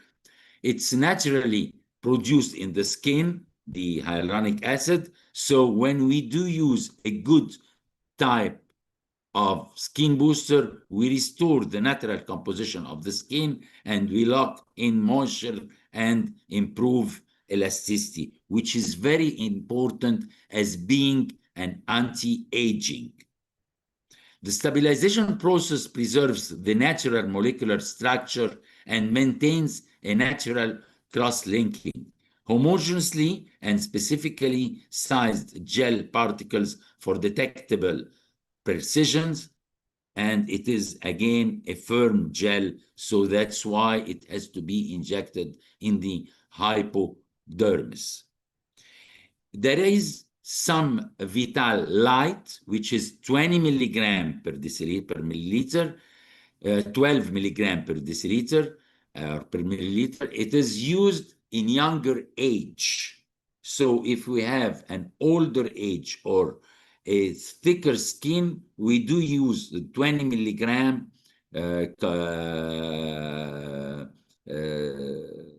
cross-linking. And if we have a thin skin or a younger age, we can use the 12 milligrams with the light one. The boost radiance through deep hydration and improve elasticity last after repeated injection. Let us say reaching the week 12, if we do a protocol of 3 to 4 weeks interval, it reaches its peak at the 12th week. Here the patient can say that, yes, I can see my radiance and my glow there. How does it work? It improves the skin elasticity, it decreases the skin surface roughness, it improves the skin firmness and smoothness, it improves the skin hydration, which is very important. And here it improves the skin hydration by 2 modalities. One, by increasing the hydration, which is more done by the non-cross-linked, but also the cross-linking decreases the evaporation through the skin surface. And this is proved in the reference that I will show at the end of the presentation. Stronger effect on clinical appearance and biophysical parameters compared to the non-stabilized hyaluronic acid. Again, the protocol, day 0 or week 0, then week 4, so it's 1 month interval, then week 8 for the 3rd injection. Sometimes we do a 4th injection at week 12. After that, we have an interval of 3 to 6 months, then only 1 session every 4 to 6 months. Reaching year 2, it's done twice or 3 times. Again, it is done by nappage technique. We use it in the face, we use it in the neck. It decreases very much the necklace lines, and it helps a lot in all the skin boosters, helps a lot after repeated injection to have a better elastin, a better elasticity. So I do use it also when the patient is going in diet, because when the diet is there, and if it is a rapid diet, which we do not prefer, the drooping happens faster. So I do always tell my patient that if you are going for diet, you have to use the skin boosters. There are some companies like this company that is using a click, and this is helps a lot to be more accurate for the micro droplets, because if we have a 1 cc syringe, it will give me 100 points of injection, so I have not to use it haphazardly. With a distance of 1 centimeter between each droplet to be injected. It's a long-lasting result. Yes, it is a long-lasting result that leave the patient glowing with confidence, and the patient satisfaction was studied for months and months, and it proved that the maintenance every 3 to 4 months is better than twice yearly. These are the reference I've told you about, and we can go and read in these references. We do use it also in the hands. When we use fillers in the hands, or when we use volumizing injection, it does not help a lot for the fine wrinkles that we have over the skin of the hand. That's why we do combine with the fillers, we do combine the skin boosters that helps a lot in the décolleté area and in the fine lines of the hand, apart from the filler that we use. It's acting against photosensitivity and skin damage. This is before and after 12 weeks of the protocol that I've told you about. And this is in the face. So let us say that from the point of view for the skin in the face, if I'm doing some filler, if I'm doing a surgery, me as a plastic surgeon, it is exactly as I'm giving you a gift, the filler or the surgery, the gift, and the skin booster is the wrapping paper that we wrap this gift. The skin is the external part of what you are doing with the filler underneath or with the surgery. So no nice gift without nicely wrapping paper over it. The power of mesenchymal stromal cell present in adipose tissue, which is the result of fat liposuction, is considerable regenerative medicine and surgery. Here, it is not a comparison between Nanofat and skin booster. No, it is not a comparison. But if we are going to the operating room and we are going to do a lifting, either surgical or with threads, why not to give the patient the benefit of having a nanofat, where, as Dr. Mustafa told us, a nanofat there to be used to improve the skin, and it appears after about 3 months, the glow, and this was lacked in our practice when we did surgeries before, decades before. The patient always was asking for a glow for his lifted or for her lifted face. So it improves the tissue hydration and neoangiogenesis. So the nanofat is acting after 3 months, and it gives a very long effect on the skin. Tonard et al. In 2013 described the nanofat grafting when harvested the fat in the transformed to small particles less in diameter, containing a high concentration of stem cells. So when we do liposuction in surgery, we do aspirate macro fat.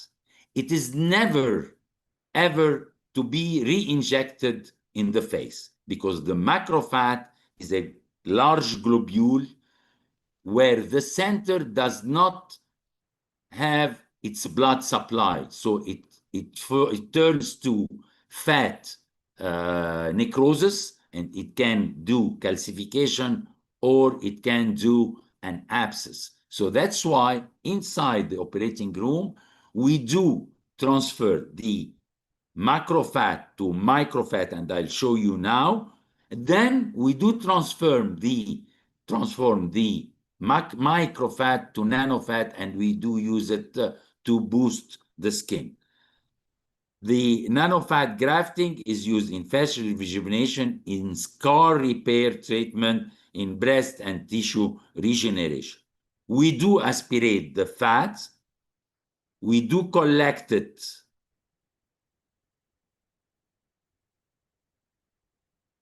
in a reservoir with an antiseptic maneuver,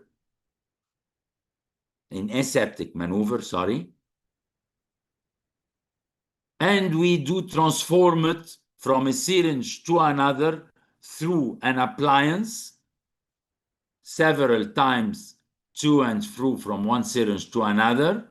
This is a very easy procedure. It does not need that much sophisticated machines, and it is transformed to microfat. Here, the microfat is used to be a filler, to volumize, or to lift.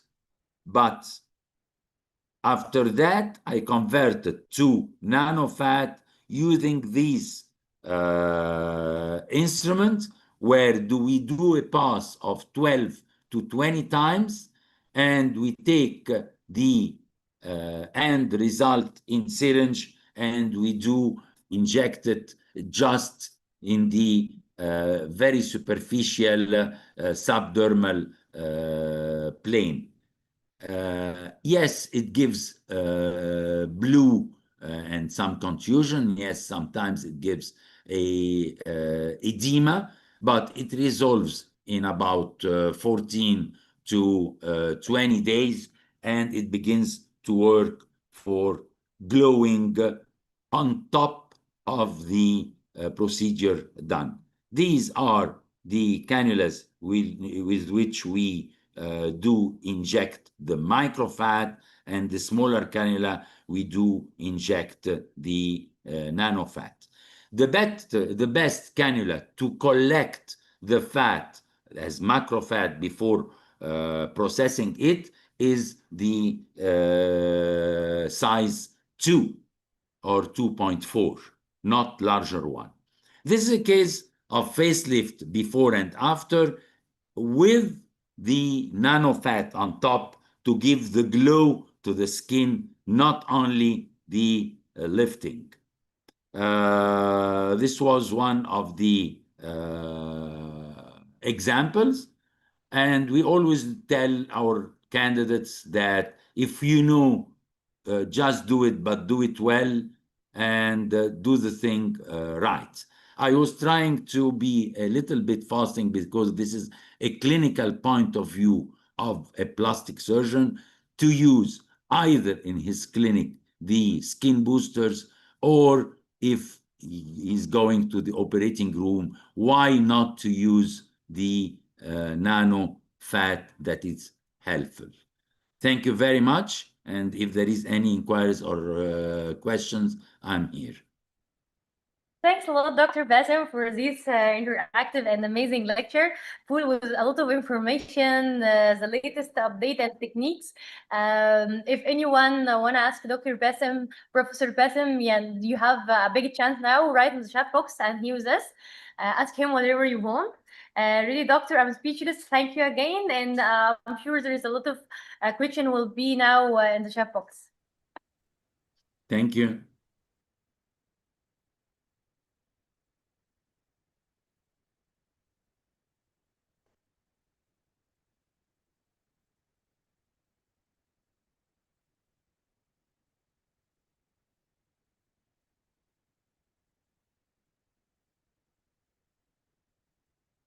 Any question, please?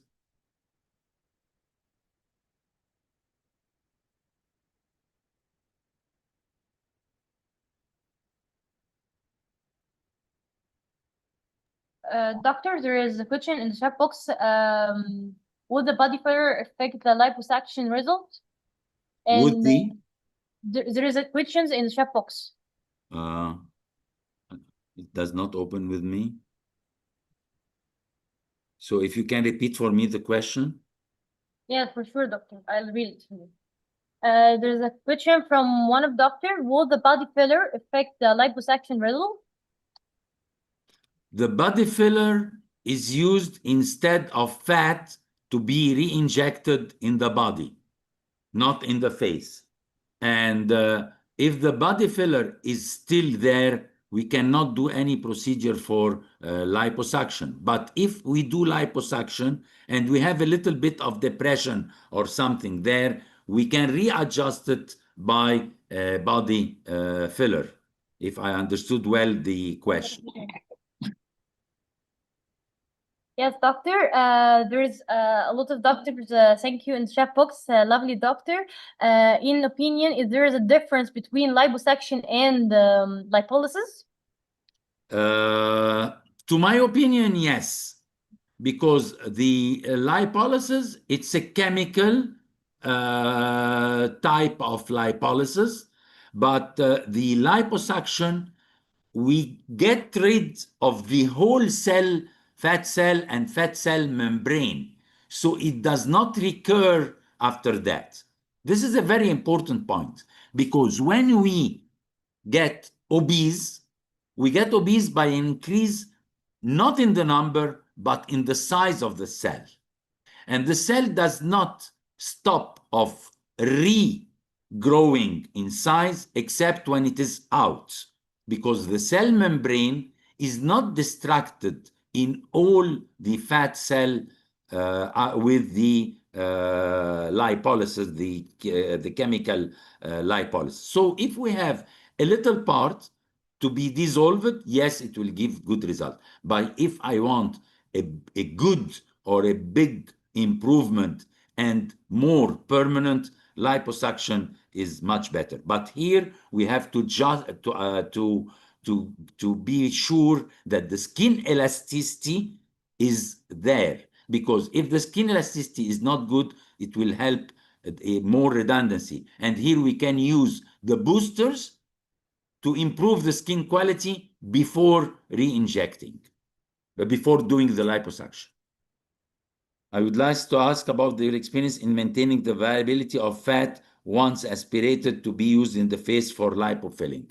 We do use the liposuction with a closed circuit, and we do collect the fat, and we do transfer it from macrofat to microfat on the spot, and we do use it on the spot. Some surgeons take the microfat there and preserve it in the refrigerator in -4 degrees for about 2 weeks to be reused if they need a little bit of retouche. I don't use this because this is not FDA approved, but some of them do use it. It's under their own responsibility. What the best fat origin to nanofat for the under eyes? Okay, this is a very difficult question, and we don't have a real answer from it, because some papers claims that the best fat to be taken, it has to be the nearest to the part in which I will inject. So that's why some papers say that the parascapular area and the axillary part, if we have a little bit of fat there, it is better to be used in the face because it is closer in distance to the face, so it is there for a longer period. Other papers claims that the what we call the parts that resist the diet, if we have saddleback or genetically parts that are more obese, the localized obesity parts, the stubborn area, what we call the stubborn area, is better. But there are no definite answer for this. Me as a plastic surgeon, if I'm going to do a surgery for face reshape, for body reshaping, I will use the fat that I did aspirate from these stubborn areas. But don't forget that if the fat is there, for the second time of re-injection after 1 year or something, it lasts longer. So we have to tell our patient that if you will increase in weight, let us say 5 or 10 kilograms, don't forget that what was injected will increase because the fat cells take the quality of the part from which I took the fat. So if it was in the genetic or stubborn area or the genetic part that was the donor site, it will act as if the fat of this part again.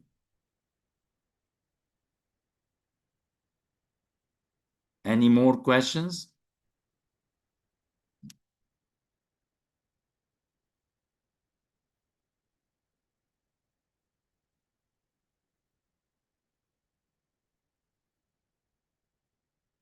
How can you remove the fat injecting in certain areas? This is a very important question. The fat is not like the hyaluronic acid. We have the hyalase or we have the hyaluronidase that can can dissolve it. So we do know that fat injection after few days, yes, there is edema, and then around, if it is well prepared, around 20 to 40% of it lost. So I do it as if I'm waiting for the 20%. If 20% are gone, I have a very good result. If 40, 30 are gone, I have to add a little bit of filler of fat, and this is better than to have a part of it that is giving a volume, because we cannot dissolve it. We can aspirate it, yes, as liposuction, but we cannot dissolve it.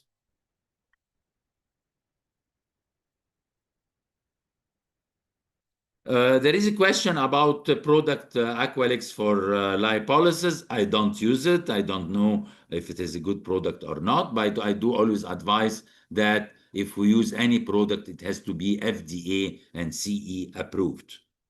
Does Nanofat cause tissue expansion like filler, or it sets in the same injected place? No, Nanofat does not give a expansion. It is not a volumizing. Yes, it gives edema, but it does not volumize, and it disappears as volume. So that's why if we need volume, we do inject microfat, and on top we do inject nanofat, exactly as we do filler, and we on top sorry, on top we do skin booster. What the best fat origin to do nanofat for the under eyes? I already answered.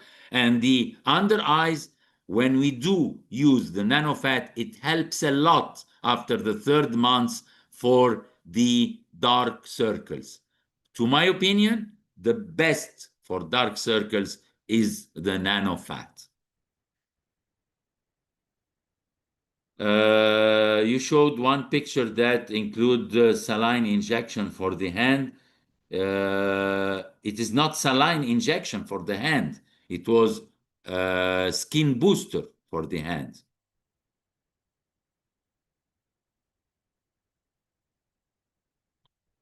What, in your opinion, about products that enhance fat cells formation? Nothing proved FDA till now. It is under processing as trials, and if they reach a good scientific proofs, sure, it will help us.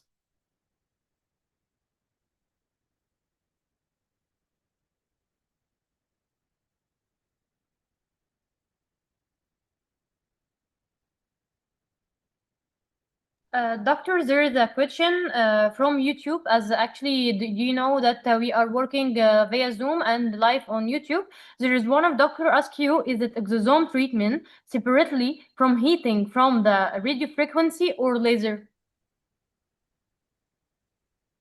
Unfortunately, I think that this question must be asked for dermatologists, because I'm out of the scope of the laser and the scope of radio frequency. And I think that Dr. Massimo told us that everything for this and for the combination is still under scientific trials to have a very strong scientific answer. Okay, doctor, thanks a lot for your time and thanks a lot for this discussion and the question and answer session.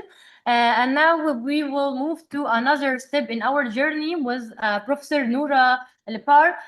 She is a cosmetic surgeon based in Milan, honors graduate from University of Milan, professor at the University of Geneva, scientific director, international master of aesthetic medicine. Will speak about one of the most important topic. She will speak about the liquid biomicroneedling and a revolution in non-invasive skin revolution. Say hi, Dr. Noura. How are you? Hope you're doing great. Thank you. Thank you, Dr. Passim. Thank you. Good luck, Dr. Noura.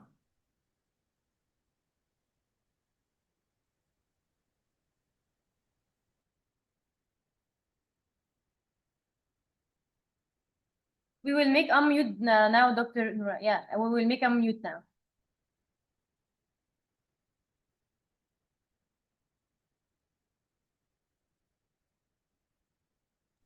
Okay, first of all, thank you so much for being here, for your time to listen to our topics, our new, maybe you can learn some new technique and so on. Okay, let me share my slides before. Yes, doctor, the slide is here now. Perfect, thank you so much. So very honored to give my first presentation actually about with you, the American Association of Regenerative Medicine.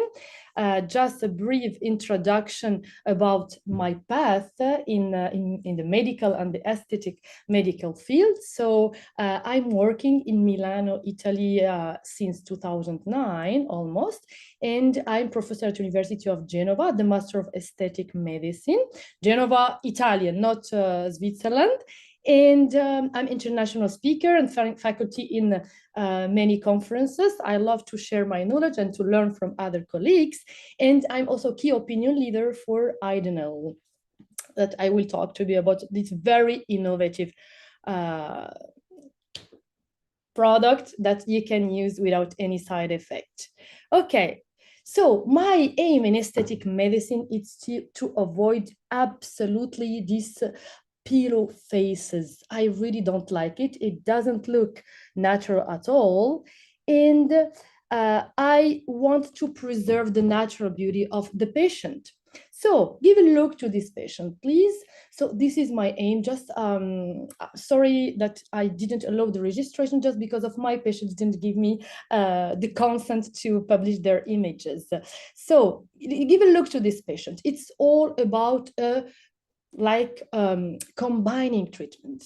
Not only one treatment can have this result. So I did some botulinum toxin for the upper face, tear trough, some filler for the tear trough, some filler for the lips, then for some botulinum toxin for the masseter muscle to have a more smooth face. Can you see that the face is square in the middle and then it's more smooth? It can change completely the patient physiology in more very natural way. So the patient should tell you that around me nobody noticed that I have done anything. So this is our purpose in aesthetic medicine, in natural regenerative medicine. So give a look also to this patient. I did some botulinum toxin for the upper face, for the lower face, the Nefertiti for the platysma, and also some fillers for the zygomatic area and the lips. And you can see with a small amount of filler. In total, I gave her only 2.5 ml of filler to do the whole face. So this is very important. What about obtaining the V shape? We can obtain V shape, but without botulinum toxin, we can't. So actually for this patient, I combine fillers, like in zygomatic area, chin area to have this V shape, this very natural, nice shape, and botulinum toxin for the upper face and the lower face. Here, my point where I want to reach. This patient came to me in 2012. She was 58 years old. Actually, in 2024, 12 years later, she looks younger and she's 70 years old and very natural. And no one has noticed anything from all the treatment that we did, but we didn't do a lot. Small quantity of filler, skin boosters. This is like we need to preserve the natural beauty. So I will not go very long on the aging process. We know that we have the photoaging and we have also the chronoaging. And both of the aging we can manage with this protocol I'm gonna give you. So let's see what we have. We have a reduction of the proliferation of fibroblast production of collagen and elastin, and we have more radical oxygen spices due to the inflammation, and this will cause the chronic age. And we have a collagen structure alteration. And our key cells that we want to target are the fibroblasts. They allow the healing, the angiogenesis, the produce all the cytokines and growth factors. They produce all the extracellular matrix components like the glucosaminoglycans, proteoglycans, and glycoproteins. So here I want to show you how you can achieve a very nice shaped jawline with fillers. So because it's a very requested treatment, and we call it Texas technique because of the shape, because of the square, the angulation. But to achieve this result, we need 6 ml of filler in total, and the patients are young. I don't feel like filling them. They will have with time these heavy faces, and I want it to be natural. So here you can see with 6 ml what you can obtain. That's why I try. So I will show you in this patient, I treated her only with 1 ml per each side with only needle. I didn't inject, I didn't use the cannula, but I'm very conservative when I need to reshape the jawline with fillers. So here where you need to inject on the posterior part of our masseter muscles to avoid the facial arteria if you're injecting with needle, as in this case, and you need to push laterally the parotid because the parotid is really very superficial. You can actually inject. Here I'm injecting with needle almost near the parotid. So be careful when you're using needle, when you're injecting in the lateral area. So here is another method like combining needle and cannula. Here are my point with needles. Here is the facial arteria. You can see it at very, very deep, so there is no risk to injure it. And even when you're using a cannula, like you see in my wrist in 22G cannula, you shouldn't be too superficial, you should be in subdermal layer, otherwise you can a little bit hurt the facial arteria. Even with the cannula, it's not nice to go too deep on the mandibular and the perios area. So now just to show you a little bit where is the facial arteria and so on the cadaver dissection. And let's go ahead with my other slides to show you. Then the PRP, we talked about it previously. It was very interesting. I love using it in regenerative medicine, and I love combining it with hyaluronic acid, non-cross-linked hyaluronic acid. You know what is it? We have been told and explained perfectly about the PRP, that it will accelerate the normal healing process of the skin. That's why I like to combine it with energy-based device, which will have actually will give a thermal damage, which control thermal damage, but at the same time, then I will add my PRP, my platelet-rich plasma, to give all the growth factors like the transforming growth factor, which has a great stimulation on the extracellular matrix production. And also I love the VGF. We have the vascular endothelial growth factors, because you know that without oxygen, the cells will not survive. So we need more circulation, more vascular circulation on our cells. So the VGF is also very, very important. Here, I will show you how I treat my patient, how I treat the jawline. Of course, I need to repeat it once a month for 3 times. I'm using a product which has a separator gel. I'm sure I will not take any red cells, any white cells in my PRP. Here I have the gel, so with the autologous thrombin serum, then that I will mix in ratio of 0.1, 0.9 with liquid PRP, and I will shape my chin and then also my jawline using a cannula with only 1 entry point. So the same method I'm using for filler when the patient require just glowing, just like a support to the jawline. I will use the PRP, and here are the results. Also, we know about non-cross-linked HA on the proliferation and collagen migration if we use a microscope, a confocal microscopy, to see what's happening on our fibroblasts once injecting the non-cross-linked hyaluronic acid. And in base of the molecular weight, we have a different action on our extracellular matrix. They will adjust the angiogenesis, stimulate more combining with the vascular endothelial growth factors, especially the high molecular weight, which means 1,500 kilodalton, and 1,000 kilodalton has an effect as anti-inflammatory, and its work as scavenger. You remember the radical oxygen spices will accelerate the aging.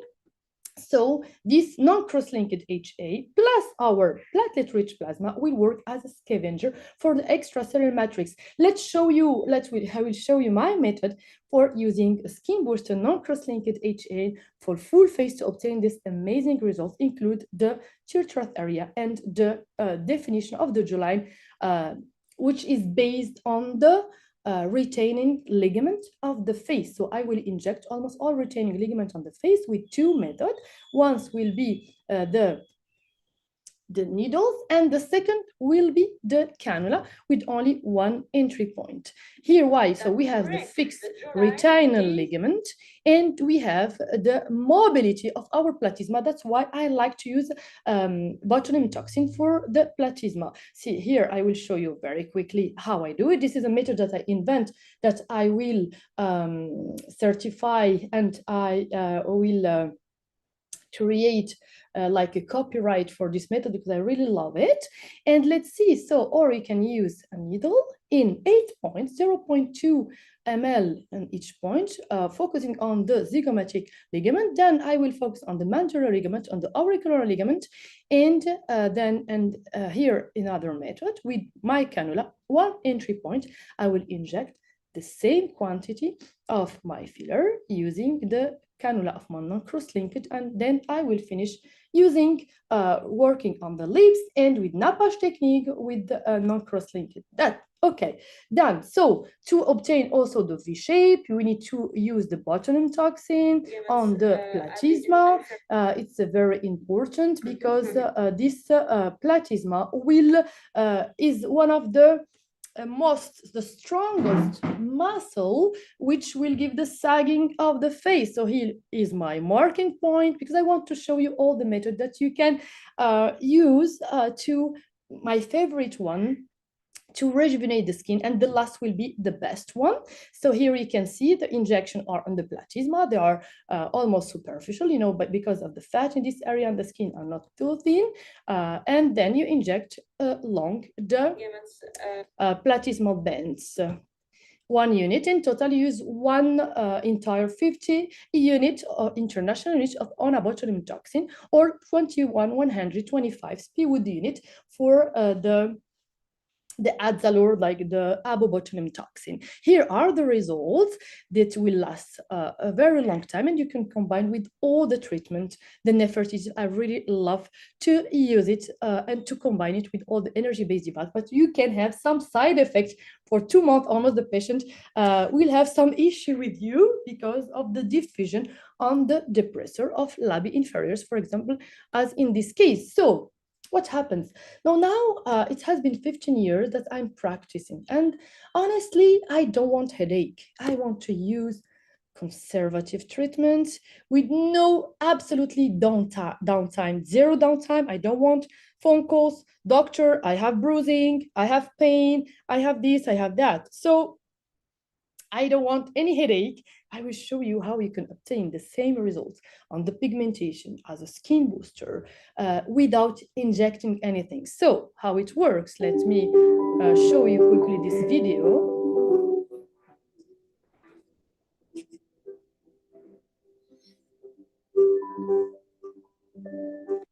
So you know that only 0.3% of the active ingredient can be absorbed into the skin.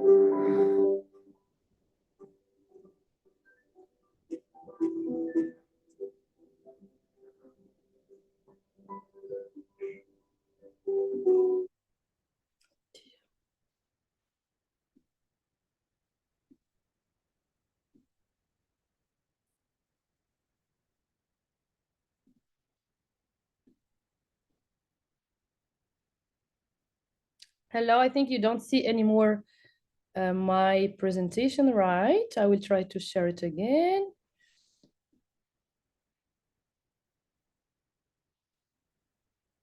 Can you hear me at least? Yes, doctor, I can hear you. But actually, Yeah, it's I will try. Really. Yeah, I will try to share it again. Okay. I click on something I shouldn't click on. And okay. Sure.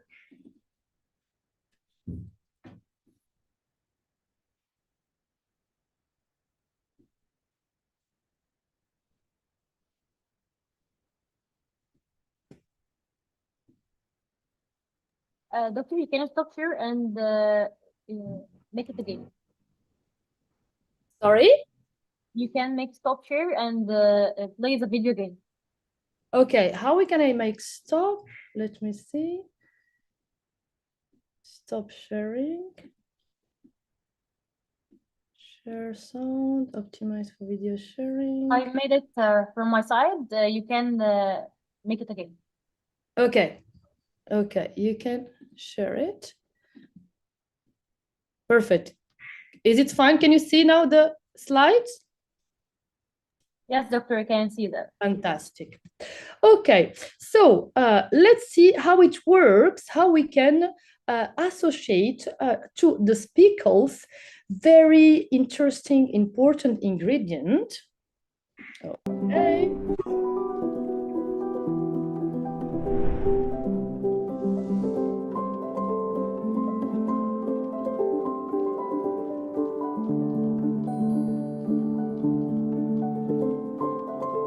Okay, so basically how it works, simply it works with speckles.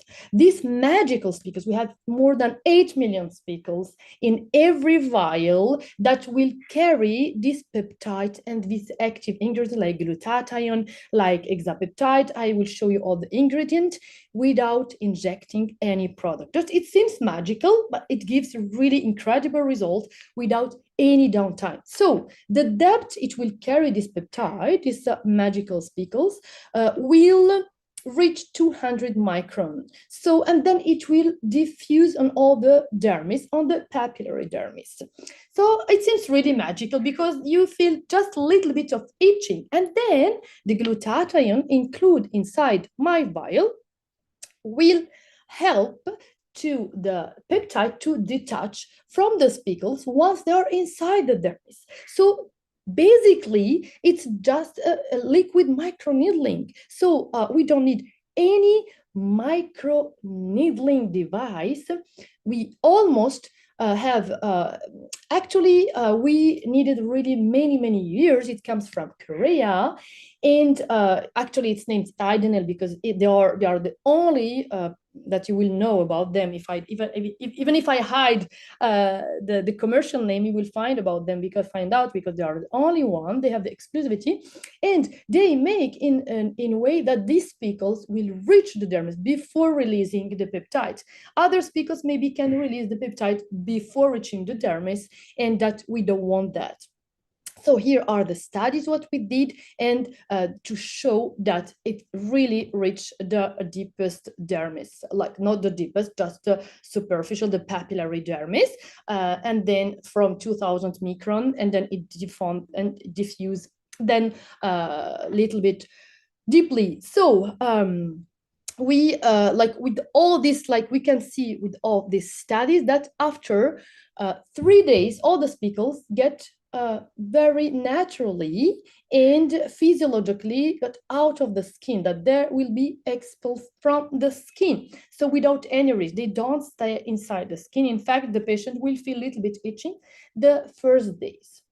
So there are marine spicules that's completely biocompatible with our skin, and the glutathione will help for the activation to release the peptide, and it enhances after our studies 60 times more absorption compared to the conventional peptide application. And we have a continuous stimulation of the skin without the 72 hours after the application. So can you imagine that after 3 sessions of only a topical application of peptides, spicules, you can obtain this result on this very important pigmentation. So we can't imagine this. We can, because we have really the pico laser, we have very invasive method to do that, but we can obtain the same result without that.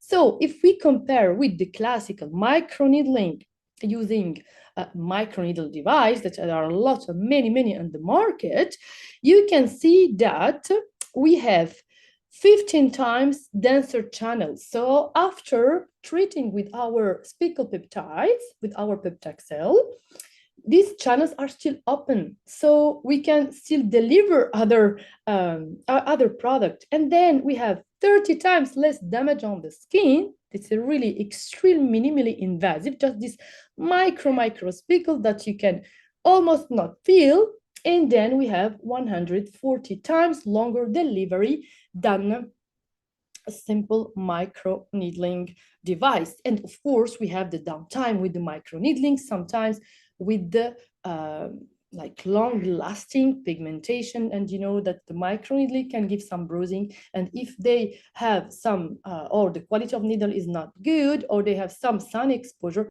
they can have that permanent damage from microneedling, and we don't want that, and we don't want headache, so we don't have that any downtime.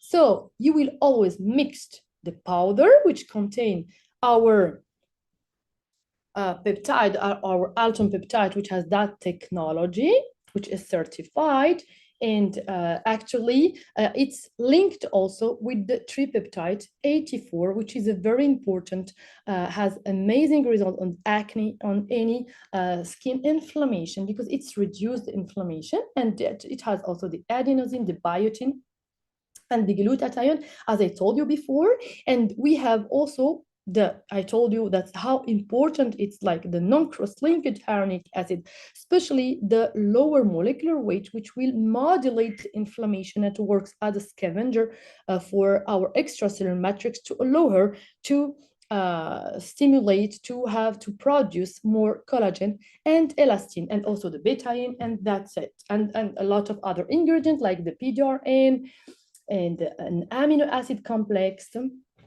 But let's see, vitamin 2, vitamin 12, and the arbutin. You know that the arbutin is very important as to help the melanogenesis, like to modulate the melanogenesis, so works on pigmentation, as well as the glutathione. And it works also on reduction of the pore dilatation. And we know how is important for any patient, whatever you treat, doesn't have any importance. You need to, even if you're deep, you do lifting, surgical lifting, whatever, stem cells, invasive radiofrequency, CO2 laser, invasive, like fractional, or other like erbium and so on, you need to treat the skin texture. Is very important.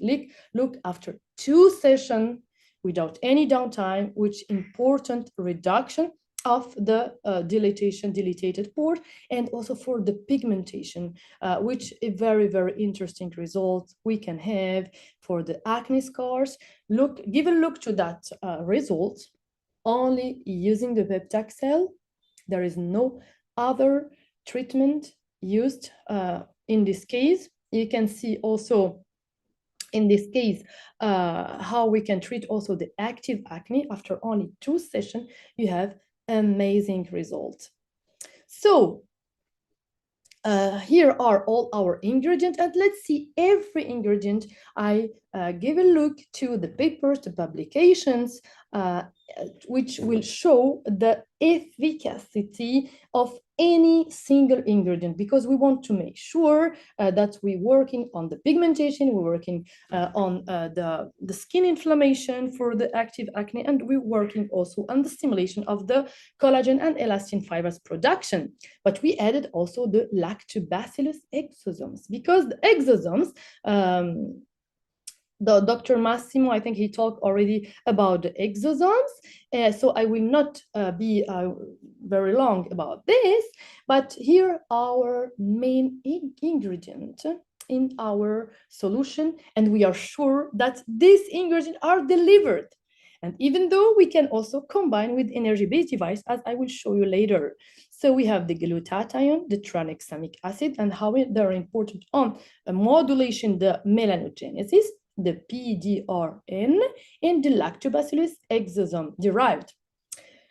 Let's see the effect of our tripeptide 1. So if you see some papers like this one, it has, compared to the zinc oxide, it has a very important, it's a higher anti-inflammatory effect, and it will stimulate the tissue regeneration. If you see this scar before 14 days with the peptide, with tripeptide 1, after 21 days almost, it's absolutely completely regenerated. If you compare with the zinc oxide, which it will accelerate or reduct the inflammatory phase of the cicatrization, like after healing of the scar. So why we added exosomes also on our product? Because if you do some research on Google, you're gonna find out that exosomes, actually you find 35,000 results on exosomes, more than botulinum toxin, which has been used in aesthetic field since more than almost 20 years. So you can see the importance of exosome now.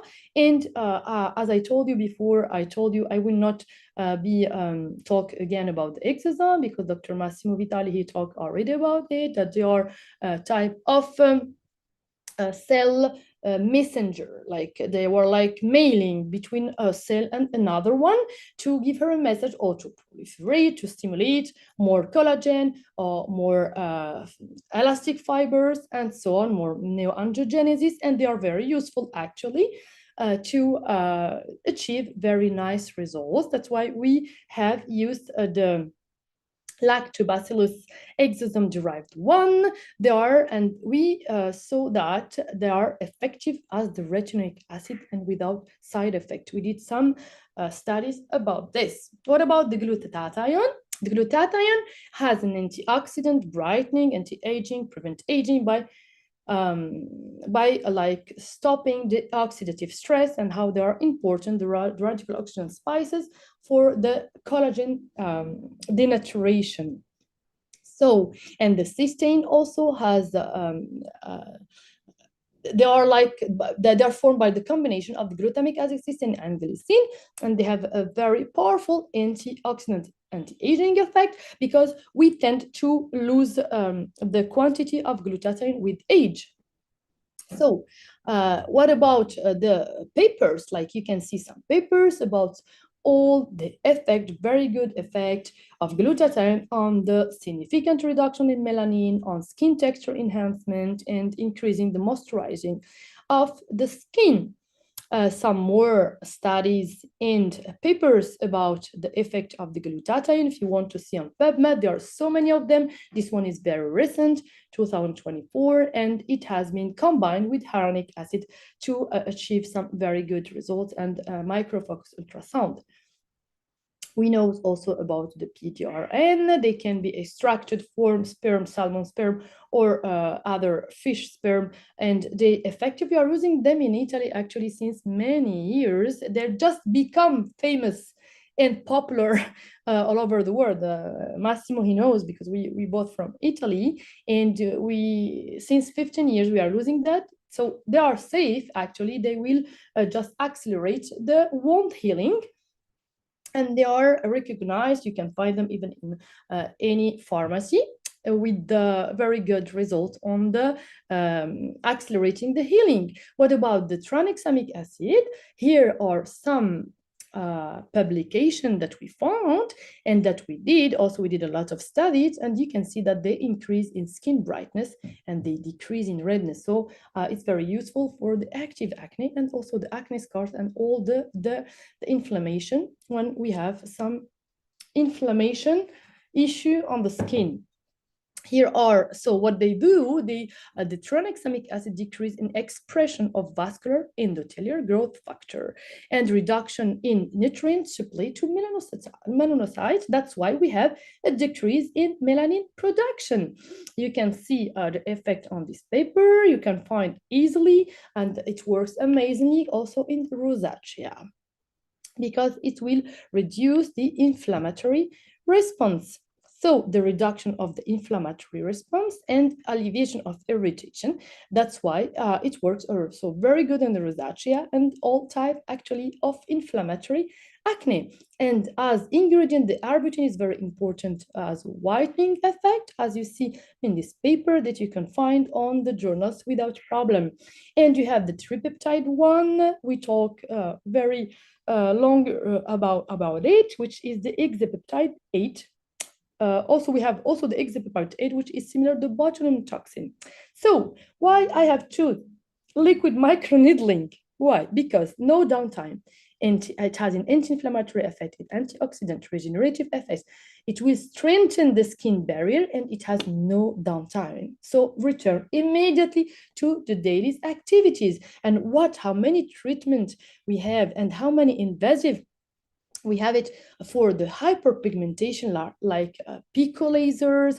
We can use phenol peels, which extremely aggressive, that the patient will be with the absolutely a cross on her face, black cross for 1 month. And I don't know, with all the risk of hyperpigmentation and so on. So there are lots of methods like peel TCA and so on. But what about if we can obtain the same results working on the production of the melanin directly using the ingredient we talk about it, the tranexamic acid, the arbutin, and so on, and if we can obtain the exact same result.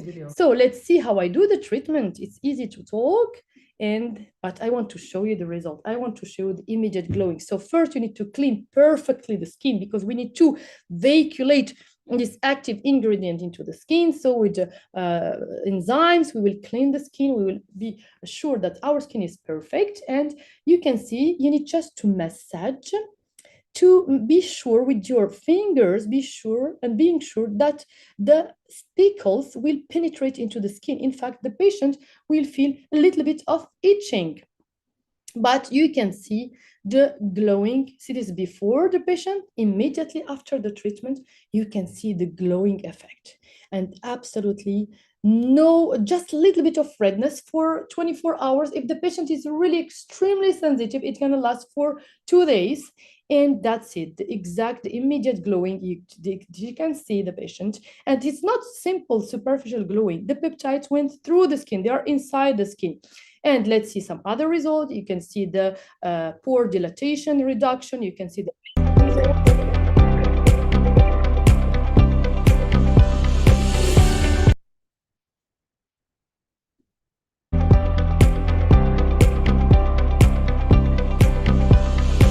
the most amazing results is after 5 days in this patient for her melasma problem, pigmentation. You can see the dilatation of the pore and also the improvement of the skin texture, also the skin thickness. You can see that the skin look more healthy, more homogeneous. And look, so I will just show you quickly to compare with other treatments. Here is with just 3 treatments, you can see the improvement of the acne scar, the improvement of the dilatation of the pore, of the inflammation, and so on. And my other treatment, which are way more invasive, like the plasma device with living cross, is painful, and so on, we obtain the same exact result, but without being invasive. So that's really amazing. This is my treatment with the plasma device that you can see, but it's really not a lot of patients will accept to have this cross for at least 1 week and to have the inflammation and also the pain and so on. That's why I want to have like not invasive treatment with no downtime. So you have immediately an immediate mild redness is observed. All the patients were extremely satisfied, and we have 30% more hydration, 20% of skin density improvement, as I told you, as you could see in the other result, and 50% of improvement on enlarged pore and inflammation, which is amazing if you consider that it's not invasive at all. You just need to apply it locally. You can combine it although with energy-based device, more invasive, like radio frequency, diode laser, the ultrasound, high-intensity focused ultrasound, plasma energy device, and with exosome, the same session. This was my protocol that I invented about the combining treatment using energy-based device like invasive radio frequency,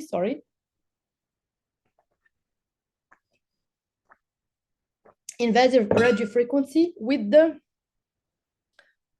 non-cross-linked HA injectable at the end of my treatment, if you can see. So I introduce my cannula actually. So this is like the client solution. I introduce my radio frequency to have a skin tightening, to stimulate more the fibroblast, but in deeper way to have more lifting effect. And I always end my treatment with my Peptaxel because I want to improve the skin texture immediately, and that's the results we obtain immediately, combining invasive radiofrequency with the Peptaxel with the speckled peptides, and it gives amazing results before my radiofrequency. Then I will inject my non-cross-linked HA, and at the end I will use my Peptaxels. My peptides just locally to improve the skin texture. We can also combine with the high intensity focused ultrasound, and immediately you can treat the patient, and yet you have that glowing of the skin because they all need it. Whatever you use, you can combine with diode laser.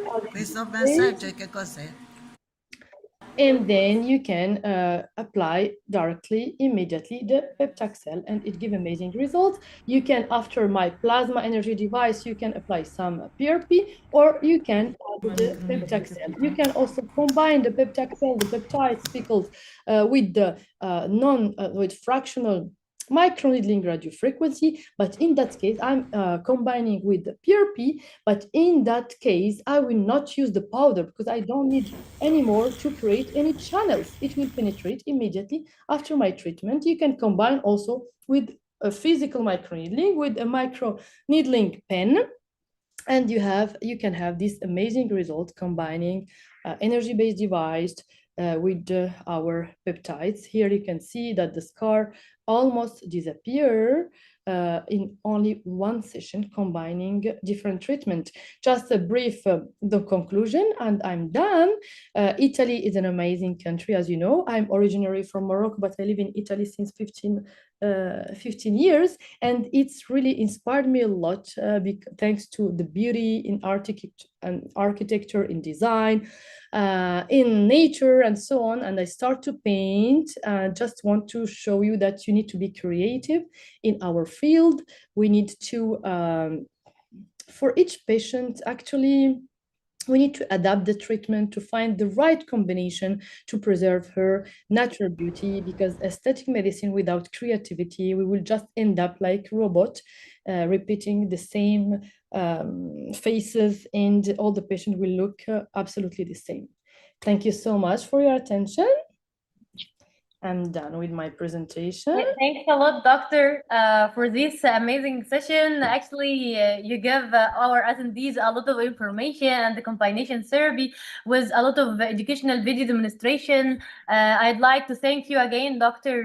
Noura, for your first contribution with American Association. Was actually very special and interesting. There is doctors, if anyone want to ask Dr. Noura anything, don't hesitate to take this chance. And every doctor, you can find all comments and questions in the chat box. Sure. Yeah, sure. Let me see.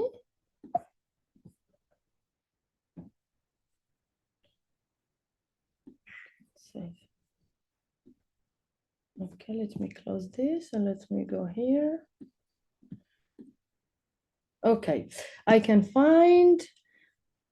Do you recommend, thank you, doctor, do you recommend plasma gel? Actually, I like it. Depends how you, thank you so much. You are also wonderful. Thank you for following this amazing interaction to share our knowledge. Yeah, I like actually the plasma gel. I like it. If some patient doesn't want any non-autologous treatment, of course, you can absolutely use the plasma gel. I love it. You need to just prepare it correctly. So this is my answer for the plasma gel, because it gives a little bit volume. If you repeat it after 1 month and then after a third session, it gives a lot of volume and it's really nice. Allora, these peptides, they don't need to be injected because they will veiculate. These spicules are done to veiculate them. So you don't need to inject these peptides. Okay, no need. That's why we invent these spicules to veiculate them actually directly on the dermis without any downtime. So this is the amazing thing. So if you want, for example, to use other type of device like the fractional microneedling radiofrequency, so you don't need the powder which contain these spicules. Okay, you will use only the peptide because we have one liquid and one powder that you need to mix. You will take just the liquid with all the peptides and you will apply and like work with your fractional radiofrequency microneedling. And in that way, you will, it's like injecting them at the end. It's like exosome, they say you can't inject them, but at the same time, they are injected, because if you use microneedling, you veiculate this exosome. What is the difference between veiculating or injecting? So they're absolutely sterile, but no need to inject them. They're gonna be, we did some study, they reach the dermis. There's the papillary dermis. So yeah, so some of the doctors is asking if we can actually how we can find these peptides. So these peptides are from South Korea. The name of the company is Idenel. I will write it to you here. And they are actually very new. So they are now spreading all over the world, and they will find some distributor in Gulf area, and they will have a great success. So if you can find them on Instagram, you can follow them. Okay. Taxel. And I think it's the only, they have the exclusivity for these spicules. Yeah, they have no one else could produce the same. Okay, so very nice presentation, painting. Thank you that you like my painting. Maybe I will also invite you for my for my art exposition. Who knows? My question is, do you think injectable glutathione is enough, or you need IV combination? Yes, please don't use the IV combination with glutathione. I just saw an article about some liver issues, injecting IV the glutathione. So just take it orally and inject it on the skin, or you can vehiculate it with this very nice technology, which is Peptaxel. So no need the IV, please don't combine with IV, no need. Just oral intakes are injecting it. This is for the glutathione. Those plasma filler or gel safe under the eyes area in real practice? Do you love it? Some doctors, it's dangerous in this area. Okay, I love to inject plasma in the tear trough area. Okay, so you need to inject. It's not dangerous at all. You use it with the cannula 22G. Actually, I had it in my presentation, but not in that presentation because I'm key opinion leader also for Regenerative.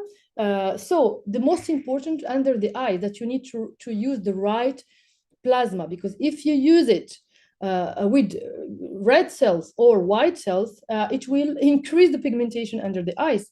So that's why I'm using this tube, which names Regenerative cellular matrix, which has separator gel. So at least you're sure that you're taking plasma-rich platelet and you don't have any red cells, because red cells contain hemosiderin, so they can give pigmentation. Thank you so much. Please follow me on Instagram. If you need any question, just write to me. I'm going to write you again my Instagram. And write me, I will reply you. I'm giving lectures all over the world. I will be in ICC Egypt. So if you are there, I will meet you there. Otherwise, I give also training with the International Aesthetic Academy Institute. So see you, you are amazing.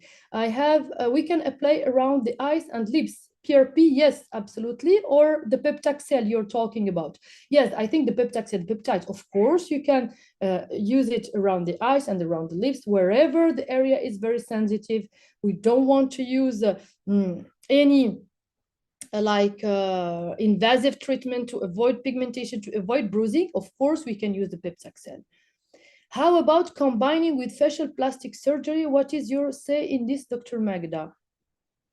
Okay, so Dr. Magda, of course you can combine with with plastic surgery, facial lifting, with invasive radiofrequency, because it will work on the superficial layer, on the skin, on the glowing, on the pigmentation, on the pore dilatation. So any, thank you so much for your kind comments that you love the lecture and so on. And so yeah, the link you can International Academy Aesthetic Institute. Yes, I sometimes I give some lessons. Otherwise, you contact me directly, and they organize some training also in Dubai or Milano in my private practice. So can you please write the name of tubes for PRP? Yes, of course. So the tube for PRP are Regenerative cellular matrix, and they exist all over the world because they were the first tubes PRP FDA approved, and they are from Switzerland. They exist in the market since 20 years. So yeah, you're gonna find them for sure. It's combination with PRP and non-cross-linked HA. Thank you so much for your comment. Thank you very much. I answered everything. Really, thank you for this interactive question and answer. And I know that you will come to Egypt soon, so we must meet each other. And for sure, we will organize something good for you here in Egypt. And really thank you for this amazing discussion. And I'll contact with you soon to arrange our meeting in Egypt soon. Bye. Thank you so much, all. Bye. Most welcome. And now, as Doctor mentioned a lot of things about peptides, so I'll give you amazing session with Dr. Pia about polynucleotide injection mechanism and techniques across clinical indications. One of the most interesting topics and the most trendy topics. A lot of people ask about the polynucleotide myth or fact. So Dr. Pia from South Korea, the origin of polypeptide science, will tell us more about this interesting topic. But before starting, please fill the link will be in the chat box about this, to get your certificate, attendance certificate from the hub.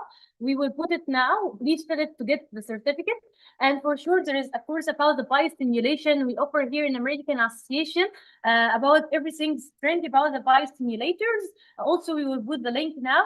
And now we will start our amazing session with Dr. Tungte Pia for the second time with American Association. Hello, Dr. Pia. Hello everyone, I'm Dr. Bae from South Korea, and today I'm going to talk about the polynucleotides. So shall we begin?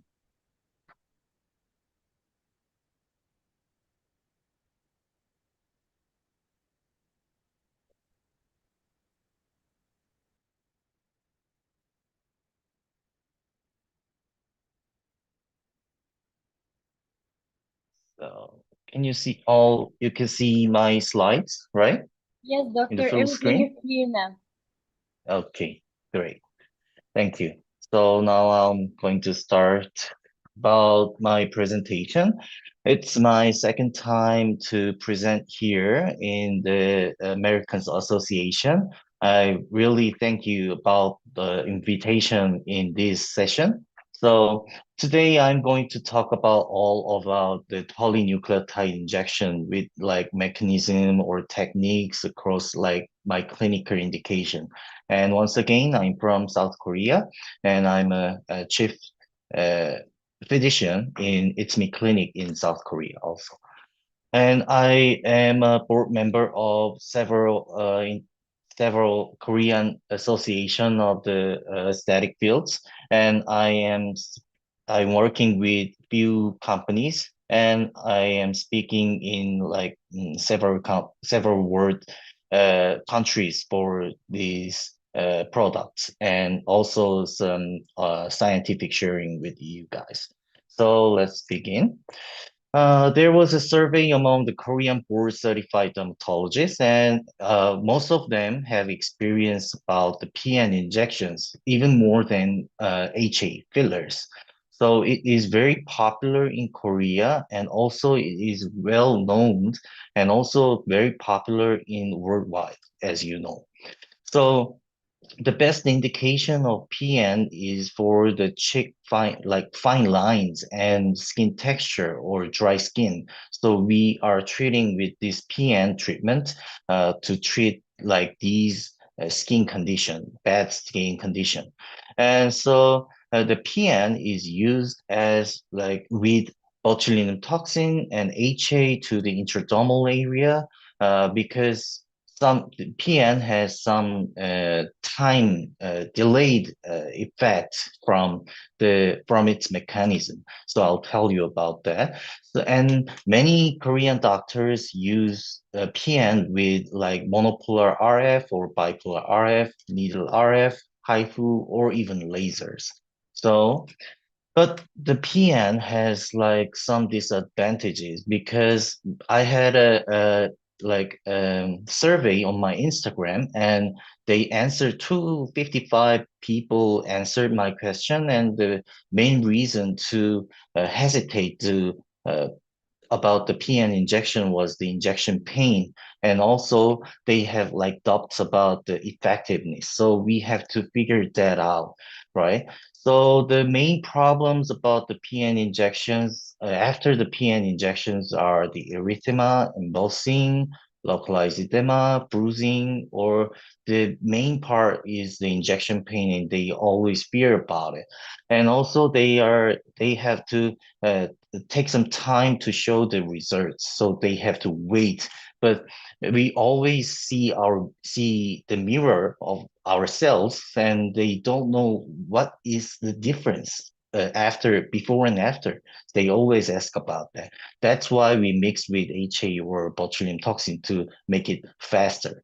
Right. So how could we overcome these problems? We have to think about that. But first, we have to understand how the PN works and what is PN. So polynucleotide is the DNA polymer from salmon or trout. from their gonad, and their structures are like more high molecular weight of DNA fragments. It's about 1,000 kilodaltons of average, and they have similarity of humans' DNA about 95% because of this. The PN has when we inject the PN into our body, then we have low immune response. That's why. So there is a difference between PDRN and PN. PDRN is a short DNA polymers, and PN is a long DNA polymer. So we have their roles are vary because PDRN acts faster than the PN, so they can act as an anti-inflammatory effect or like angiogenesis. So they can act as a tissue recovery actions. But on the other hand, a PN can act as a moisturizer or collagen production, and they are a little more long-lasting effect than PDRN. So they can act as an anti-aging treatments. So what is polynucleotide? They functions as a structure support, and they could hydrate the dermal layer, and also they can be a regenerative biostimulator. So they are used in various fields, not only in the skin.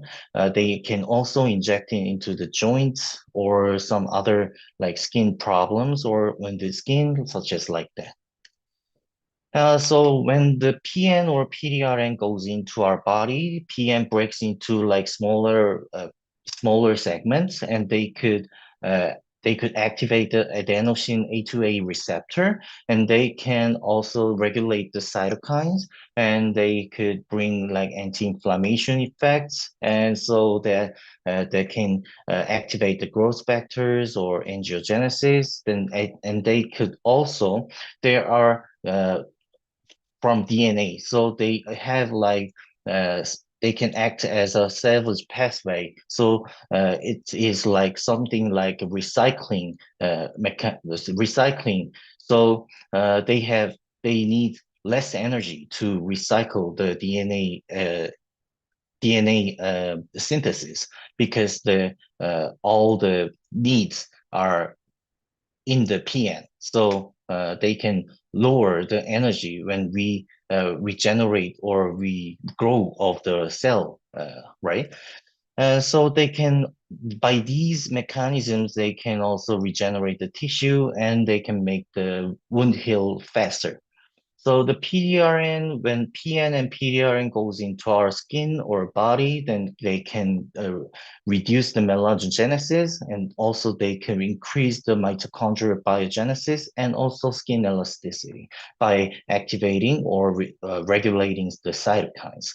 So that we are using these materials in aesthetic fields. So which layer should we inject PN? It's the dermis. The dermis has papillary dermis and reticular dermis, right? But as we age, the young skin has lots of elastin, collagen, or something like HA, something like that. But as we age, it gets simplified. So the collagens reduce, elastin reduce, and also the various the dermal ingredients are reduced and they get more simplified. So we have to act fibroblasts to work so that we could do some PN injection and the fibroblasts can be work again. So the effects of PN there are many articles about this. First, they have fibroblast proliferation, and then they could lead to increase the skin thickness and density. And also it could lead to improve the roughness. Also, they can control the fine lines in the end. And also the sagging skin and skin tone can be can be improved by the skin injection of PN. And so the PN can be a filler and also can be a biostimulator. It is safe and it is like no burden to us because they have 100% biodegradable property. So if the the side effect occurs that it only lasts very short times and it could turn into like the normal state very quickly. So we have no burden about the procedure. And also what I think is this mechanotransduction effect, because of PN, it has its own effects, but they are like they have its like own property of as a filler, so it could bring like mechanotransduction. The mechanotransduction means it when the mechanical force are inject by the induced by the injection, and then the biochemical reaction occurs because mechanical forces are occurred, then the calcium piezo 1 calcium channel opens. Then the calcium ion can be go inside the cell and it could turn the electric signal, and eventually it could lead to the it could change the growth factors, or like it could regulate the growth cytokines, and it could improve the growth factors productivity, so it could make, or eventually could make more collagen or something that we are useful. So that is what mechanotransduction means, and also what I think is PN could lead these effects. So that there are many fillers or many biostimulators we use these days, but the PN has their own effects. So I have to understand what the difference is, and we have to customize these like weapons to our patients, like customize like by the each of the each of the patients uh, to inject it when they meet the needs. So why PN injections are painful? Because they have several characteristics of the dermis, of the skin booster or injection method. The dermal characteristics is that we cannot change the dense structure of many sensory nerve endings, but the skin booster characteristic, we can slightly control it, or we could choose the minimizing the pain because of our injection method, or selecting the products properly. And the injection method, we have to think about that too. I'll talk one by one. And how could we manage the injection pain? There are several injection pain by using the injection things that we are using, because they have like injection volume, injection viscosity, velocity, and so on. But the hydrophilic property, pH, and osmolarity they come from the actual product. So we could not actually change these three things. So we have to first select the right product for the injection. So it is important that they have high purity PN. So actually they have salmon DNA from the wild, and also they have in the field, they have farming trout, and they could harvest the gonad from the farm trout or wild salmon. And they also have each company has their purification technology, and they are all certified by their own countries. So what I use is from the farm trout. So I'll tell you about that product. And so they feed like with eco-friendly feed, and they measure the growth. And when they doesn't feed, they lose them and raise again. So they are quite scientific, because it's the size and the size of the gonads are the proper, and also they have like regular size, so they can harvest the regular, or the amount, the quantity or quality are controlled by the company. And also the fish has like annual, no, not annual, not like monthly health checkup or disease checkup, and also they can harvest, finally they can harvest the sperm from them. So extra, there are also there are extra pain control method except the product selection. So the first thing is the lidocaine cream, clean the area and brush it put the lidocaine cream, sorry, that's my face, and apply for at least 30 minutes and wipe it off, and then we can get into the procedure. And also we could use like these skin temperature cold anesthesia with these method like spraying or ice pack or like air cooler, such as like that. And also we could use the lidocaine nerve block to the supratrochlear, supraorbital nerve, or infraorbital nerve, or mental nerve. So we could use like these method. And also we could use like N2 gas for that to uh, anesthesia. And also we could, in Korea, it is legal to use these IV anesthesia to when they are so painful procedure, when they have so painful procedure. So not often, we sometimes use this method also. So there are several anesthesia method that I tell you. And also you can use like vibrator such as like this. And the theory is the gate control theory. And mainly we just give them a doll to squeeze and reduce the pain. And there are several injection methods for me. The PN injection could mainly with the needle.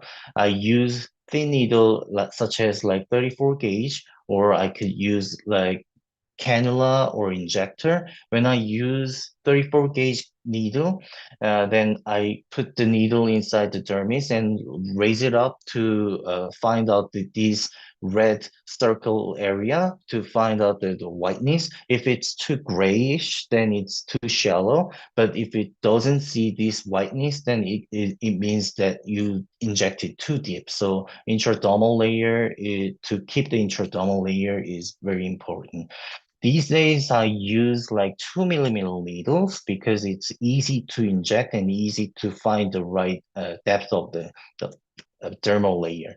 So there are three properties that I mentioned was the product property that we cannot change, the injection volume, we have to inject small amount per shot, and viscosity. Also, we could mix with lidocaine or botulinum toxin or HA to change the viscosity and velocity and pressure. We could inject like slightly and we could inject gently with the thin needle. And also we could use like 1 cc syringe because the other product with the 2 cc syringe package is kind of hard to inject it into the dermal layer. So we could separate the 1 cc into the 1 cc syringe and use it. Then when you use that method, then you could feel less painful and less pain with your own finger also. So, and there's a reason why I mix with botulinum toxin. These are the reasons. They can also produce like these effects, the production of reduce the sebum production and reduce the pore size and reduce the facial redness or rosacea, and also skin tightening effect. And these all actions occurs like in about a week. So it is very powerful and it is a very mixture of these two PN with the botulinum toxin is very synergetic. And also I usually mix with HA, non-cross-linked HA usually, because it has their own effects for the hydration or collagen synthesis, such as these effects. And also they could lead to the last part, the reduction of the expression of the TRPV4, that it is related to pain. So it has its own effects, and plus it has beneficial effect, and it is also synergistic. So I mix three components when I treat PN. So non-cross HA and also the botulinum toxin. When I use injector, I use it because of these three main reasons. It is easy to control the depth of the needle, and also it is easy to control the amount, and I can mix with these effects, and also I can inject simultaneously with this injector. So it could lead pain control and synergistic effect.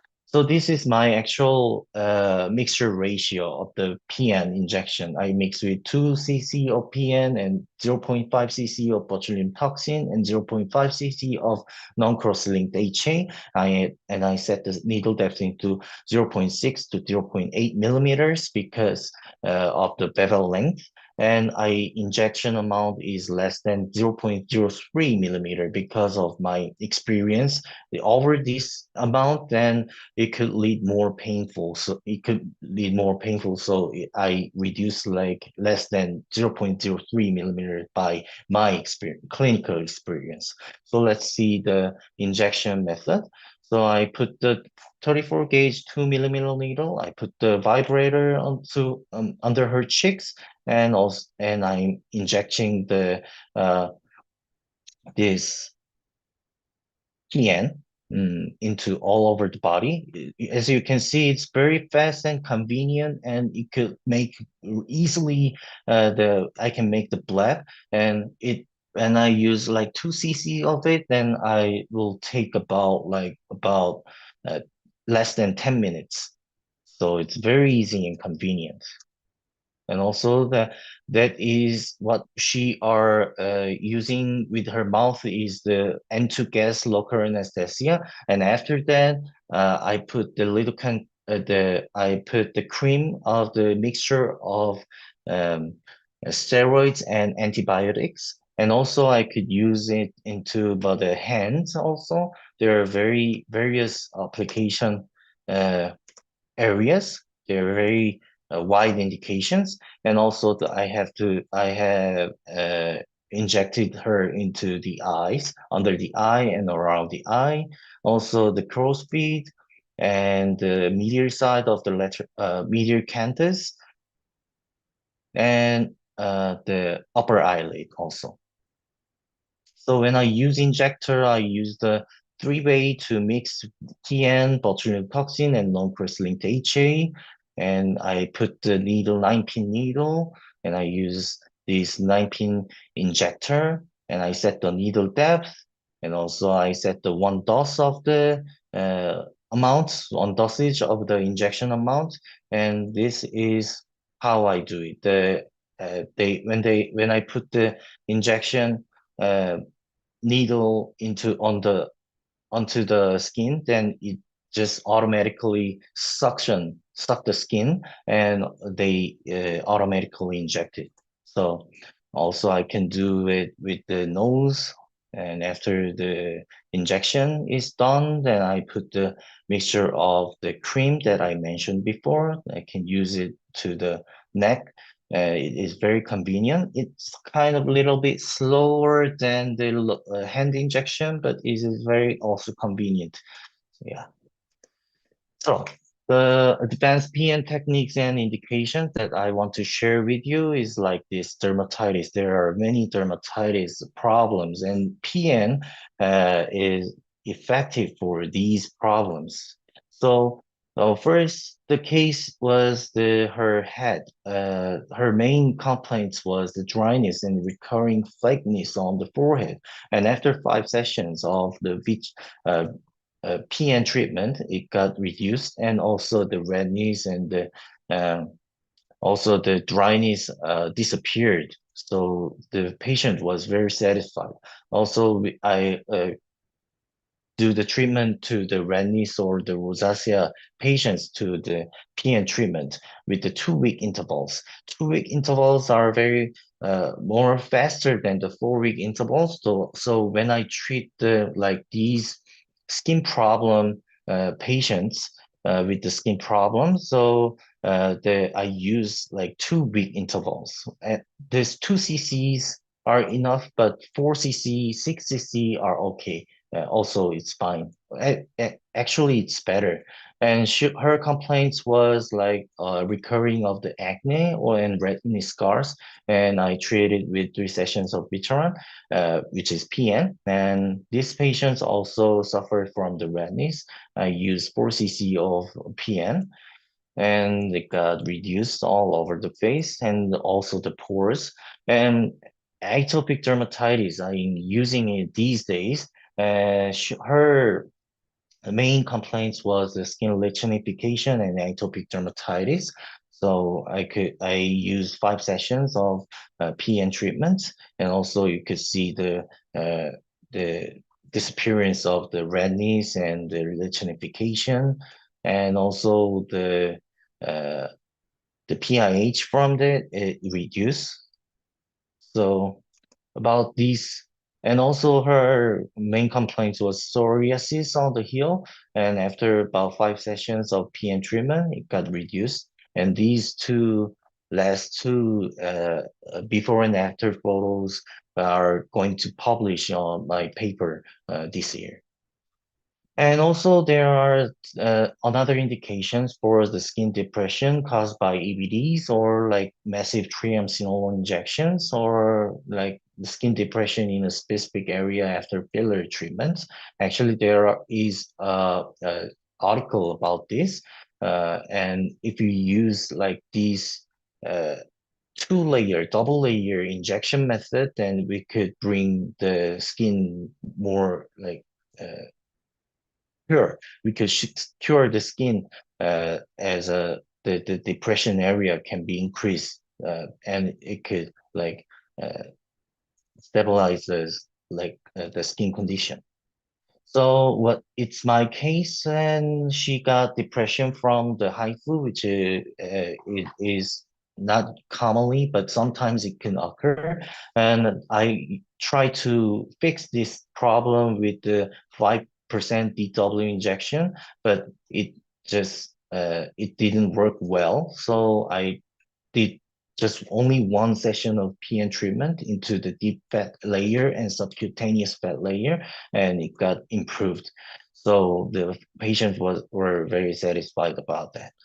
And also there was skin depression caused by unknown reason after HA filler injection. I put the HA, actually I could inject the HA filler onto this area, but she didn't want to put another HA injection. So I recommended her to use PN. So into these areas, I could also help to recover these depression things. And also there is melasma and PIH when the main focus thing, the main reason that I use PN into these indications are to restore the basement membrane, because the melasma melasma is caused by the disruption of the basement membrane. So actually her main complaint was PIH, and after with the combination with Q-switch and Diag laser with PN, it got very successful results. And also I use what I could use everything. So Q-switch and Diag and long pulse and Diag, and also long pulse alexandrite and needle RF, and all combination with PN treatments. So it could bring more effective and synergistic effect from that. So, and also these are the other patients that I treated. And also what I usually, and I prefer to do the procedure with these laser treatment to cure melasma. I really enjoy to recommend the PN treatment with these problems, and it really works well and really faster than only the laser treatments. Also, she has some redness and also some pigmentation on her anterior cheek, and I use it the long pulse alexandrite and also long pulse Nd:YAG and PN treatments. So the PN and collagen stimulator, or such as like wall therapy or thermage or polymers, I use this metaphor. The PN treatments are the proteins, and the collagen stimulators, such as like these things, are the actual workout. So we should use it together. Yes, that's right. And the final slides are the take-home message. There are some pain issues about the PN treatment, and then when we want to recover or overcome these problems, so we could use we have to use a reliable product from the clean and controlled environment, and we should inject it into the dermis. And also, when you want synergistic and fast effect, we could use botulinum toxin or non-cross-linked HA.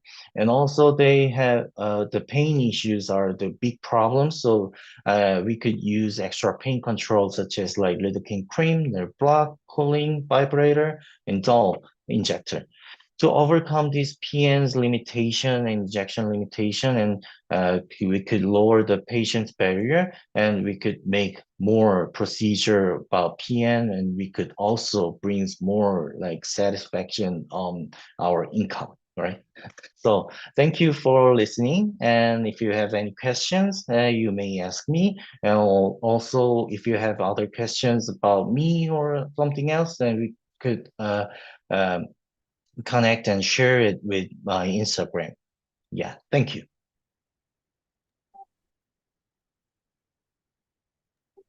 Thanks a lot, Dr. Pia, for this informative and most updated lecture about one of interesting and important topic, the polynucleotide. And I think it will be a lot of questions in chat box. Don't lose this chance and ask for Dr. Pia. He was us today from the land that has the origin of this topic. There is a lot of doctor thank you in the chat box. And if you want anything, Dr. Pia was asked to ask him about anything that you want. Okay, so I'll read the question one by one and answer them. So the how I know that I'm intradermal and 34 needle gauge needle and what is the length. So the how can I know the intradermal, that you could check with the uh you inject it and uh, you pull the needle, so that we could check the whitish color change. And if it's hard for you, usually they are packaged, the PM products are packaged with 34 gauge or 33 gauge 4 millimeter needle. But if you use 2 millimeter needle, then you could also check the uh, injection depth very conveniently. And if you inject it properly, you could feel like a little bit resistance of the injection. But if you are too deep, then you could feel like almost no resistance on the injection force. So it could leak into the subdermal layer, subcutaneous layer. So we could check either the pull the needle into the upward, or by the injection the pressure of it. And these days I usually use 34 gauge 2 millimeter needle when I use PN injection. And what is the brand name of the PN? It is what I use is mainly is HP Veteran, and it is what I heard from the manufacturer is that they are certified in Egypt and the Middle East area. So you could also like connect, or you could purchase with your own distributor. I think. And also I use Regeneron also too, but it is very famous product. Patients also find about it, so I use both products, and I use HP Veteran, and I speak for the Veteran, so that's why. And today's session PPT. Need today's session PPT. Well, maybe I could give you as a PDF file if you contact me. And thank you. The mix with PRP with PN, yeah, sometimes, and some doctors mix with PRP and PN also. It could bring like synergistic effects. PN, the advantage of the PN is that you can mix almost everything with PN. So yeah, we could mix that. And also, thank you. How many sessions does it need to improve facial depressed scars, acne, or so it depends on the depressed scars. If it's like from the triamcinolone or if it's from the EBD, such as like HIFU, then you could improve it like by the 1 or 2 sessions. So it's very fast. But if it's like acne scars, such as like ice peak or rolling scars can be treated in like 3 to 5 sessions. But ice peak scars or box scars, it's really hard because of the connective tissues are so strong. So it could take more time. So, and also with just PN, it could not fully recover. So we could treat with the combination like CO2 lasers or like needle-free jet injectors, such as like that. And many fillers are good. Do you think about this idea? Many aesthetics saying that fillers aren't good as it stays forever inside the body, which could be harmful.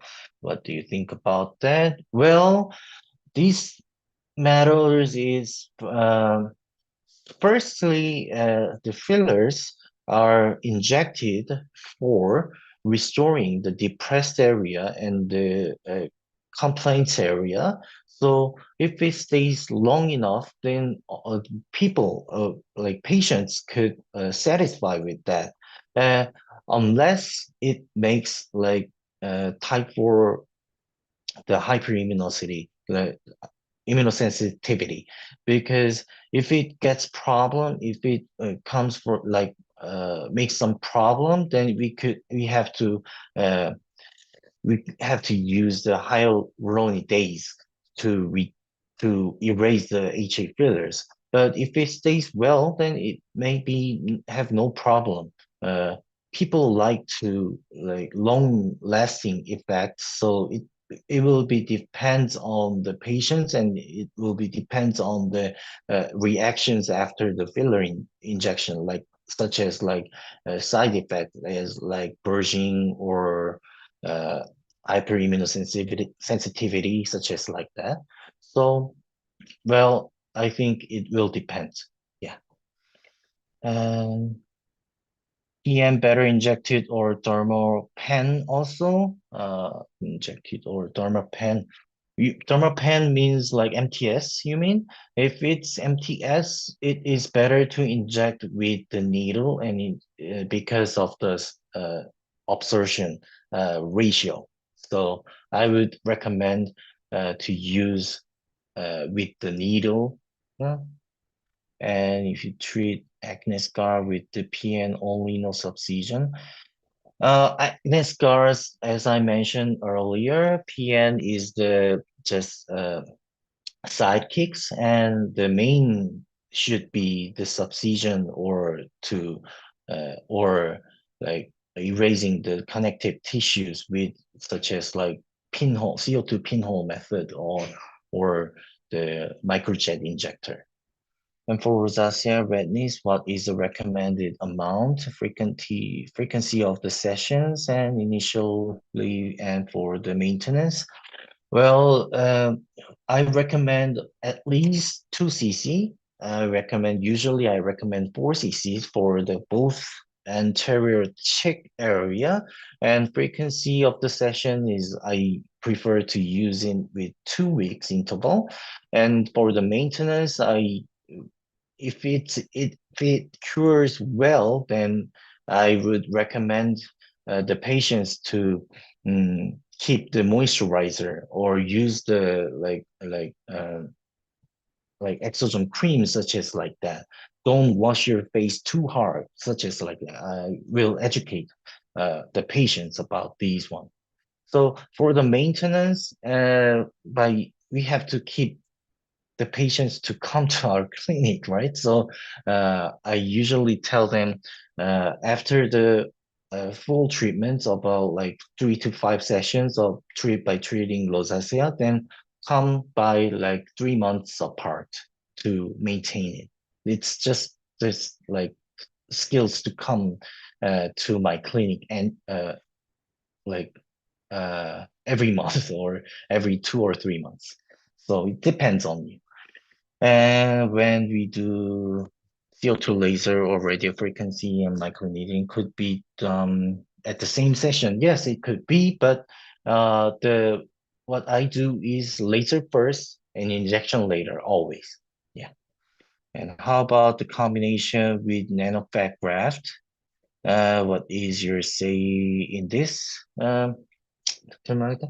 The nanofat graft and these days, PN are they are studying about the PN to act as a lipogenesis mechanism.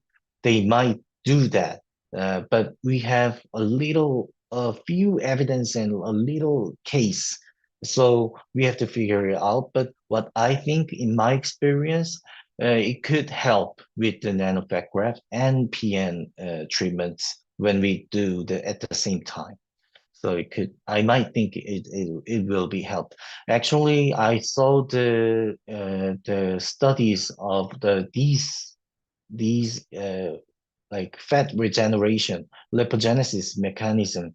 I've seen that in Bangkok, the international conference. So, well, we might get some evidence from that study. Yeah. And with your experience, how are seeing the results after well follow-up? Or seeing the results after well follow-up. Well, most of the patients are just they are has a good results, and they could use these treatment method like every month or every 2 or 3 months. So it helps to the patients, also it helps to my clinic income. Oh, and I recommend any company of PN? Yes, I recommend the HP Veteran from BR Farm. I use that. So we can mix 1 cc PN and 1 cc PDR in a session. Same session, yes, right. We could use it because BDRN acts faster and PN acts like a little bit later. So it is for the short term and the mid or long term effect. So we could use PN and PDRN at the same time. Do you have any procedure for your skin occasionally, or which treatment do you prefer most? My skin, yeah, uh, I use this same method every month. Yeah, and also I sometimes do the HIFU and the other new devices that I have to test. Best combination with PN in my opinion, is with the botulinum toxin and non-cross-linked aging. Yeah, that is my recipe, and I sell these to my patients. Very many people, many Korean my patients treat with this method, and they are mostly all satisfied. Thank you. I'd like to thank you, Dr. Pia, for this amazing interactive session, Q&A session. Really, I'd like to thank you for your participation with American Association again. Thanks for your time and thanks for this amazing session about one of the most trendy topics, polynucleotide. I'd like to thank you, Dr. Pia. Very much. And now we will continue our last station in our journey with Dr. Riham Labib, consultant dermatology, aesthetic dermatology consultant, senior member of organization of one clinic specialized center of laser skin care. We'll speak about the last topic, the emerging role of biostimulator in combination with very official energy-based devices.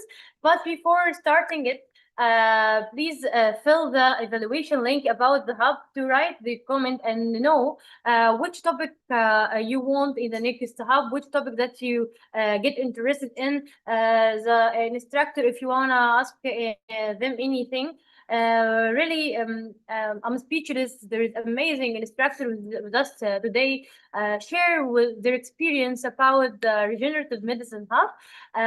Thanks a lot for all instructors that we have today, and I will let you with the last session today about the emerging role of biostimulator in combination with official energy-based device. Thanks a lot, everyone.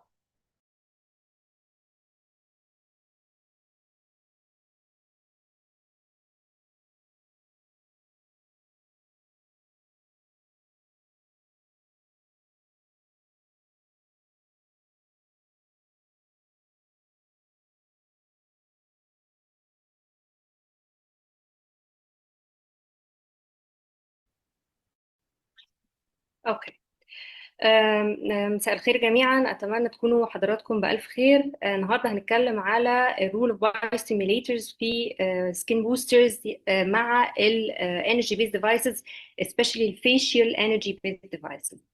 في الاول مهم قوي نبقى عارفين اللايرز بتاعه الجلد اللي احنا بنتعامل معاها. نمبر 1 الابيديرمال لاير اللي هي مجموعه من الخلايا، وتاني حاجه الديرمال لاير اللي هي عباره عن الكولاجين، ده العظم بتاع الجلد اللي بيبقى موجود والانتجريتي الاساسيه بتاعه السكين بتاعي. اوكي، مهم قوي ان احنا عارفين ان احنا لما نيجي نشتغل على الجلد احنا بنتعامل مع طبقتين مش طبقه واحده، والديفايسز او بروسيجرز اللي احنا بنستخدمها نستخدم حاجات للطبقه العميقه وحاجات تانية للطبقه السطحيه. باي تايم وباي ايج، لو اتكلمنا على طبقه الابيديرمال لاير او طبقه الخلايا هنلاقي ان هو باي تايم الخلايا دي المفروض بتتجدد كل شهر او كل 4 ل6 اسابيع. مع التقدم في السن للأسف المدة دي بتطول جدا، وبالتالي ده بينتج عنه إن الخلايا تتجدد كل 90 يوم، وده بيؤدي إلى تراكم الخلايا الميتة زي ما احنا شايفين هنا في الصورة اللي على اليمين، تراكم الخلايا الميتة على سطح الجلد، وده بالتالي بيضغط على الخلايا الحية اللي موجودة تحت، وبيخلي الجلد يبقى دل ويبقى مش جلوي ومش نضر زي ما احنا كلنا بنبقى عايزين. دي نقطة مهمة جدا هنرجع لها في الآخر لما نيجي نتكلم على الفيشيال انرجي بيز ديفايس. الحاجة التانية هو الديرمال لاير.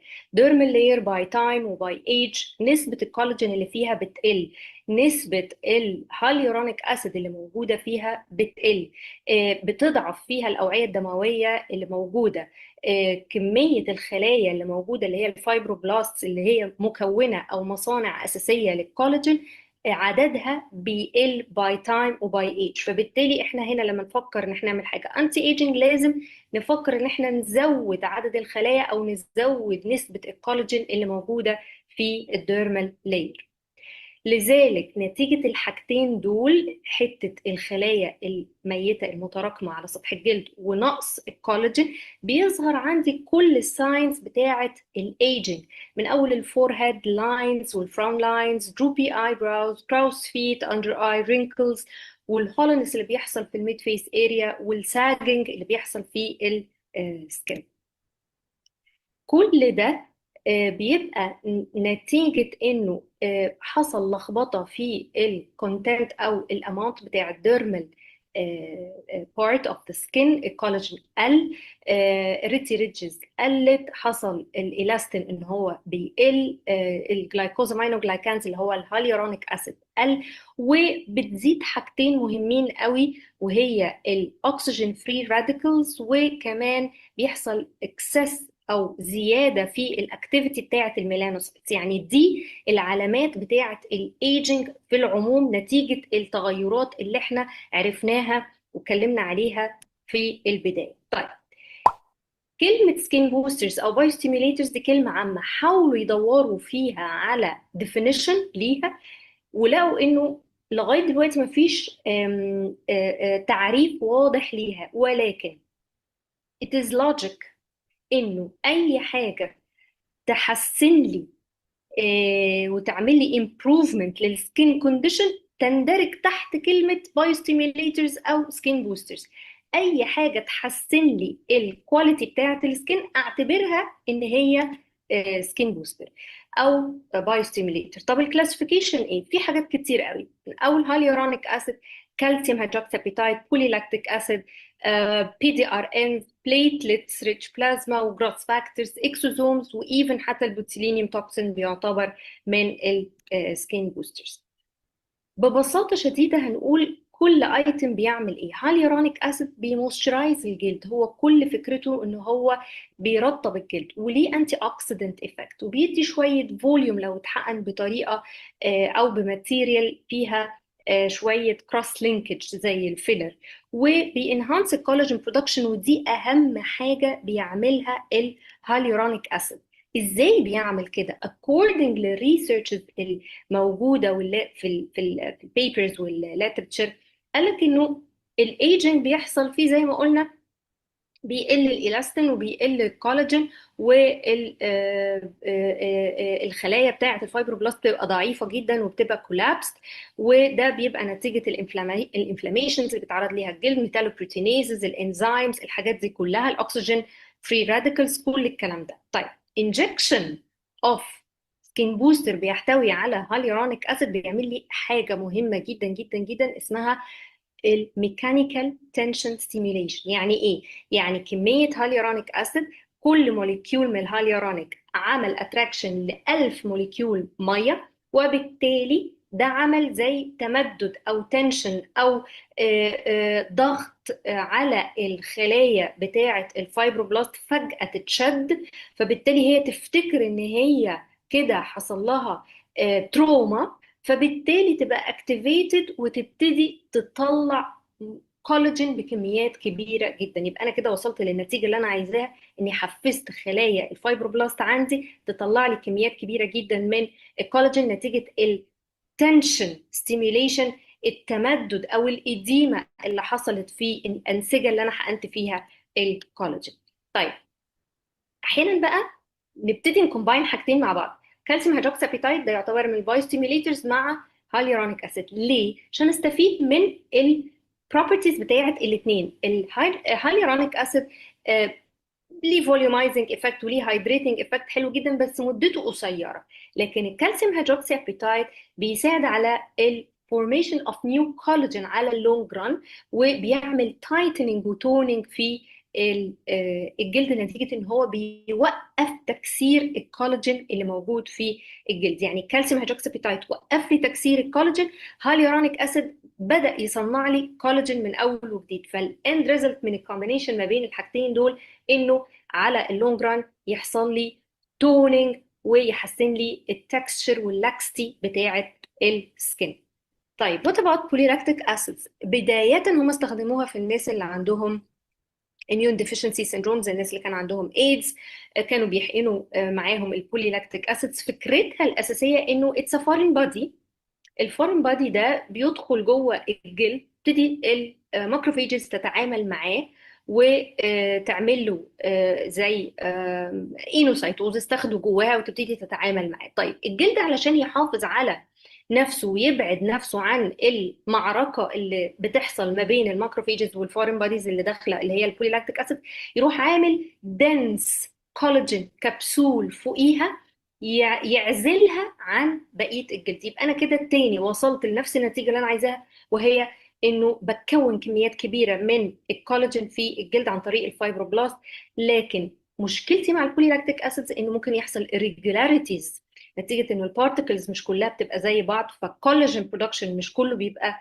زي بعض. وفي بعض الدراسات بتقول انه دايما بنبقى خايفين من اللونج تيرم potential immune reactions من فكره البوليلاكتيك اسيدز. لكن طبعا دلوقتي مع التقدم في البرودكشن ابتدوا يعملوا حاجات البارتكلز بتاعتها صغيره وكلها ايكوال والكلام ده كله.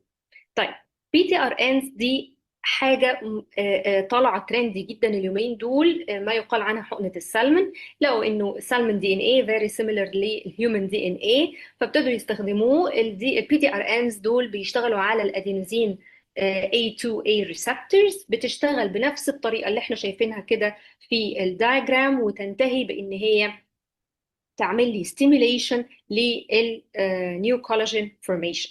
فبالتالي هي البروبرتيز اللي بتديها لي كتير جدا. هي ليها انتي انفلاماتوري افكت، ليها ووند هيلينج افكت، بتساعد على البون ريجنريشن. اي بروسيس في الهيلينج او الريجنريشن او الريكونستراكشن للتيشو بتشتغل عليها البي دي ار انز. فبالتالي حقن البي دي ار انز في السكين يديني younger skin, smoother skin, texture أحلى، بيخلي الخلايا تهيل وتريبير itself بسرعة، فبالتالي تحسن من الكواليتيز اللي موجودة في السكين بتاعي.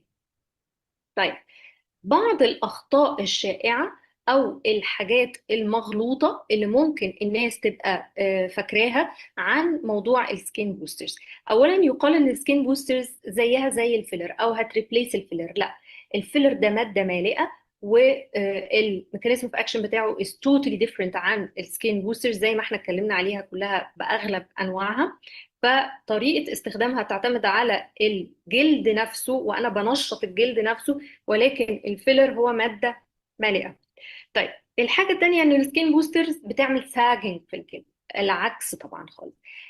الناس بتعتقد ان الحاجات اللي بتتحقن في الجلد وبتعمل تورم في البدايه شويه دي ممكن لما بعد كده تختفي الجلد يترهل، ولكن في الحقيقه انه لا، هو اللي بيحصل ان هي بتعمل ستيميوليشن للسكين تيشو ان هو يبتدي يصنع لي كولاجين جديد، فحتى لما الايفكت بتاعها بيروح او هي نفسها كماتيريال تختفي من الجلد بتسيب لي السكين تيشو احسن من الاول. برضو يقال ان الريزلتس بتاعت السكين بوسترز immediate results. الموضوع ده يعني في حاجه صح وحاجه غلط. ليها immediate result طبعا، بس immediate result هنا هو نتيجه حقن البوستر والامتصاص الووتر مولكيولز في التيشو والهايدريشن اللي بيحصل وقتها والتورم اللي بيحصل وقتها، ولكن الاكتشوال ايفكت بتاعها بيمتد على فترات اطول نتيجه بقى تكوين الكولاجين. الموضوع ده بياخد بروسيس بتاخد لها شهور، يعني ممكن نتكلم في ان احنا بنعمل بيبي كولاجين within شهر، وبعد كده تحول لقد الكولاجين على مدار 4 ل6 شهور. اخر حاجه انه الناس معتقده ان بس اللي عندهم رينكلز او ساجنج في السكين هم اللي يحقنوا سكين بوسترز. الموضوع ده مش صح، بالعكس، دايما الوقايه خير من العلاج. الناس اللي ما عندهاش اي حاجه خالص وعايزه تحافظ على جلدها وعايزه ما تستخدمش فيلرز وبوتوكس على مدار الوقت اللي بعده كتير، تبتدي ان هي تستخدم سكين بوسترز من دلوقتي وتحفز خلايا الجلد بتاعتها.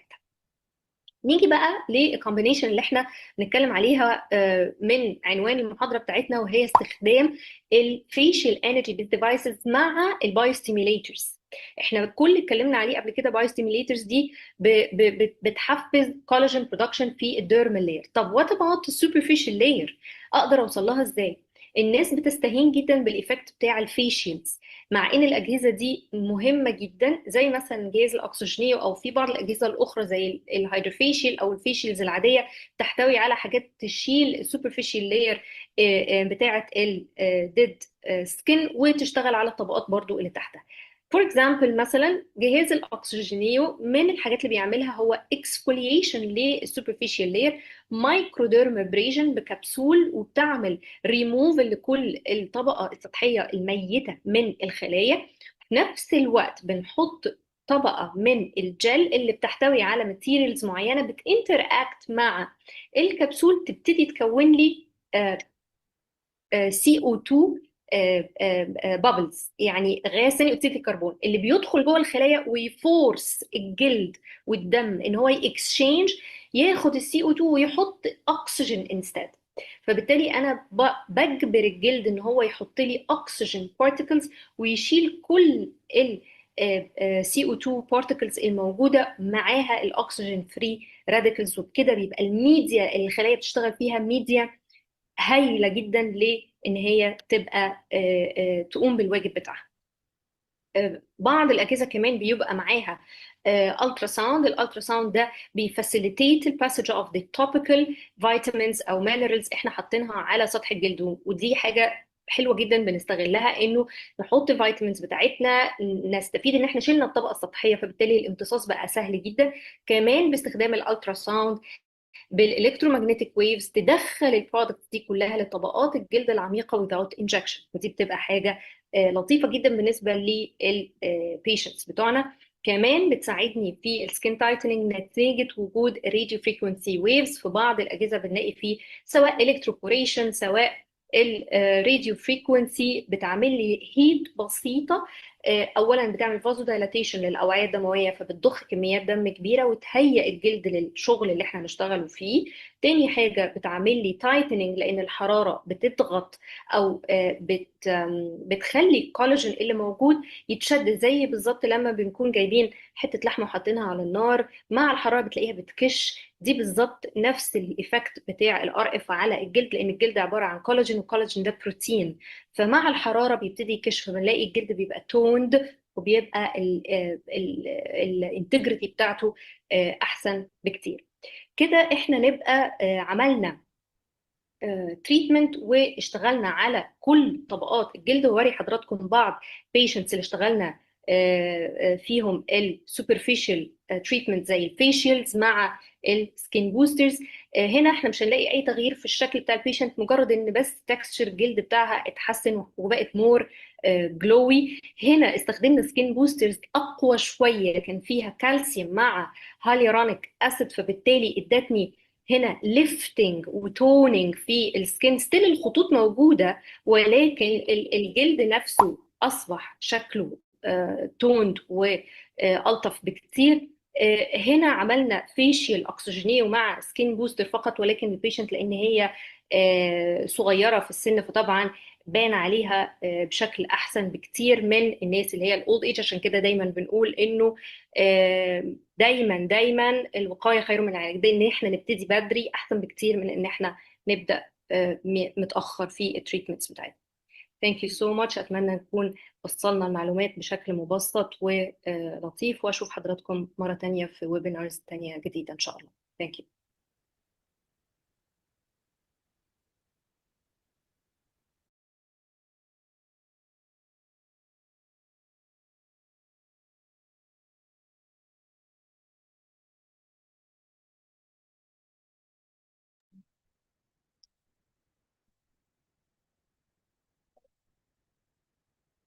Thanks a lot, Dr. Reham. Actually, Dr. Reham can join us today because of some travel issue.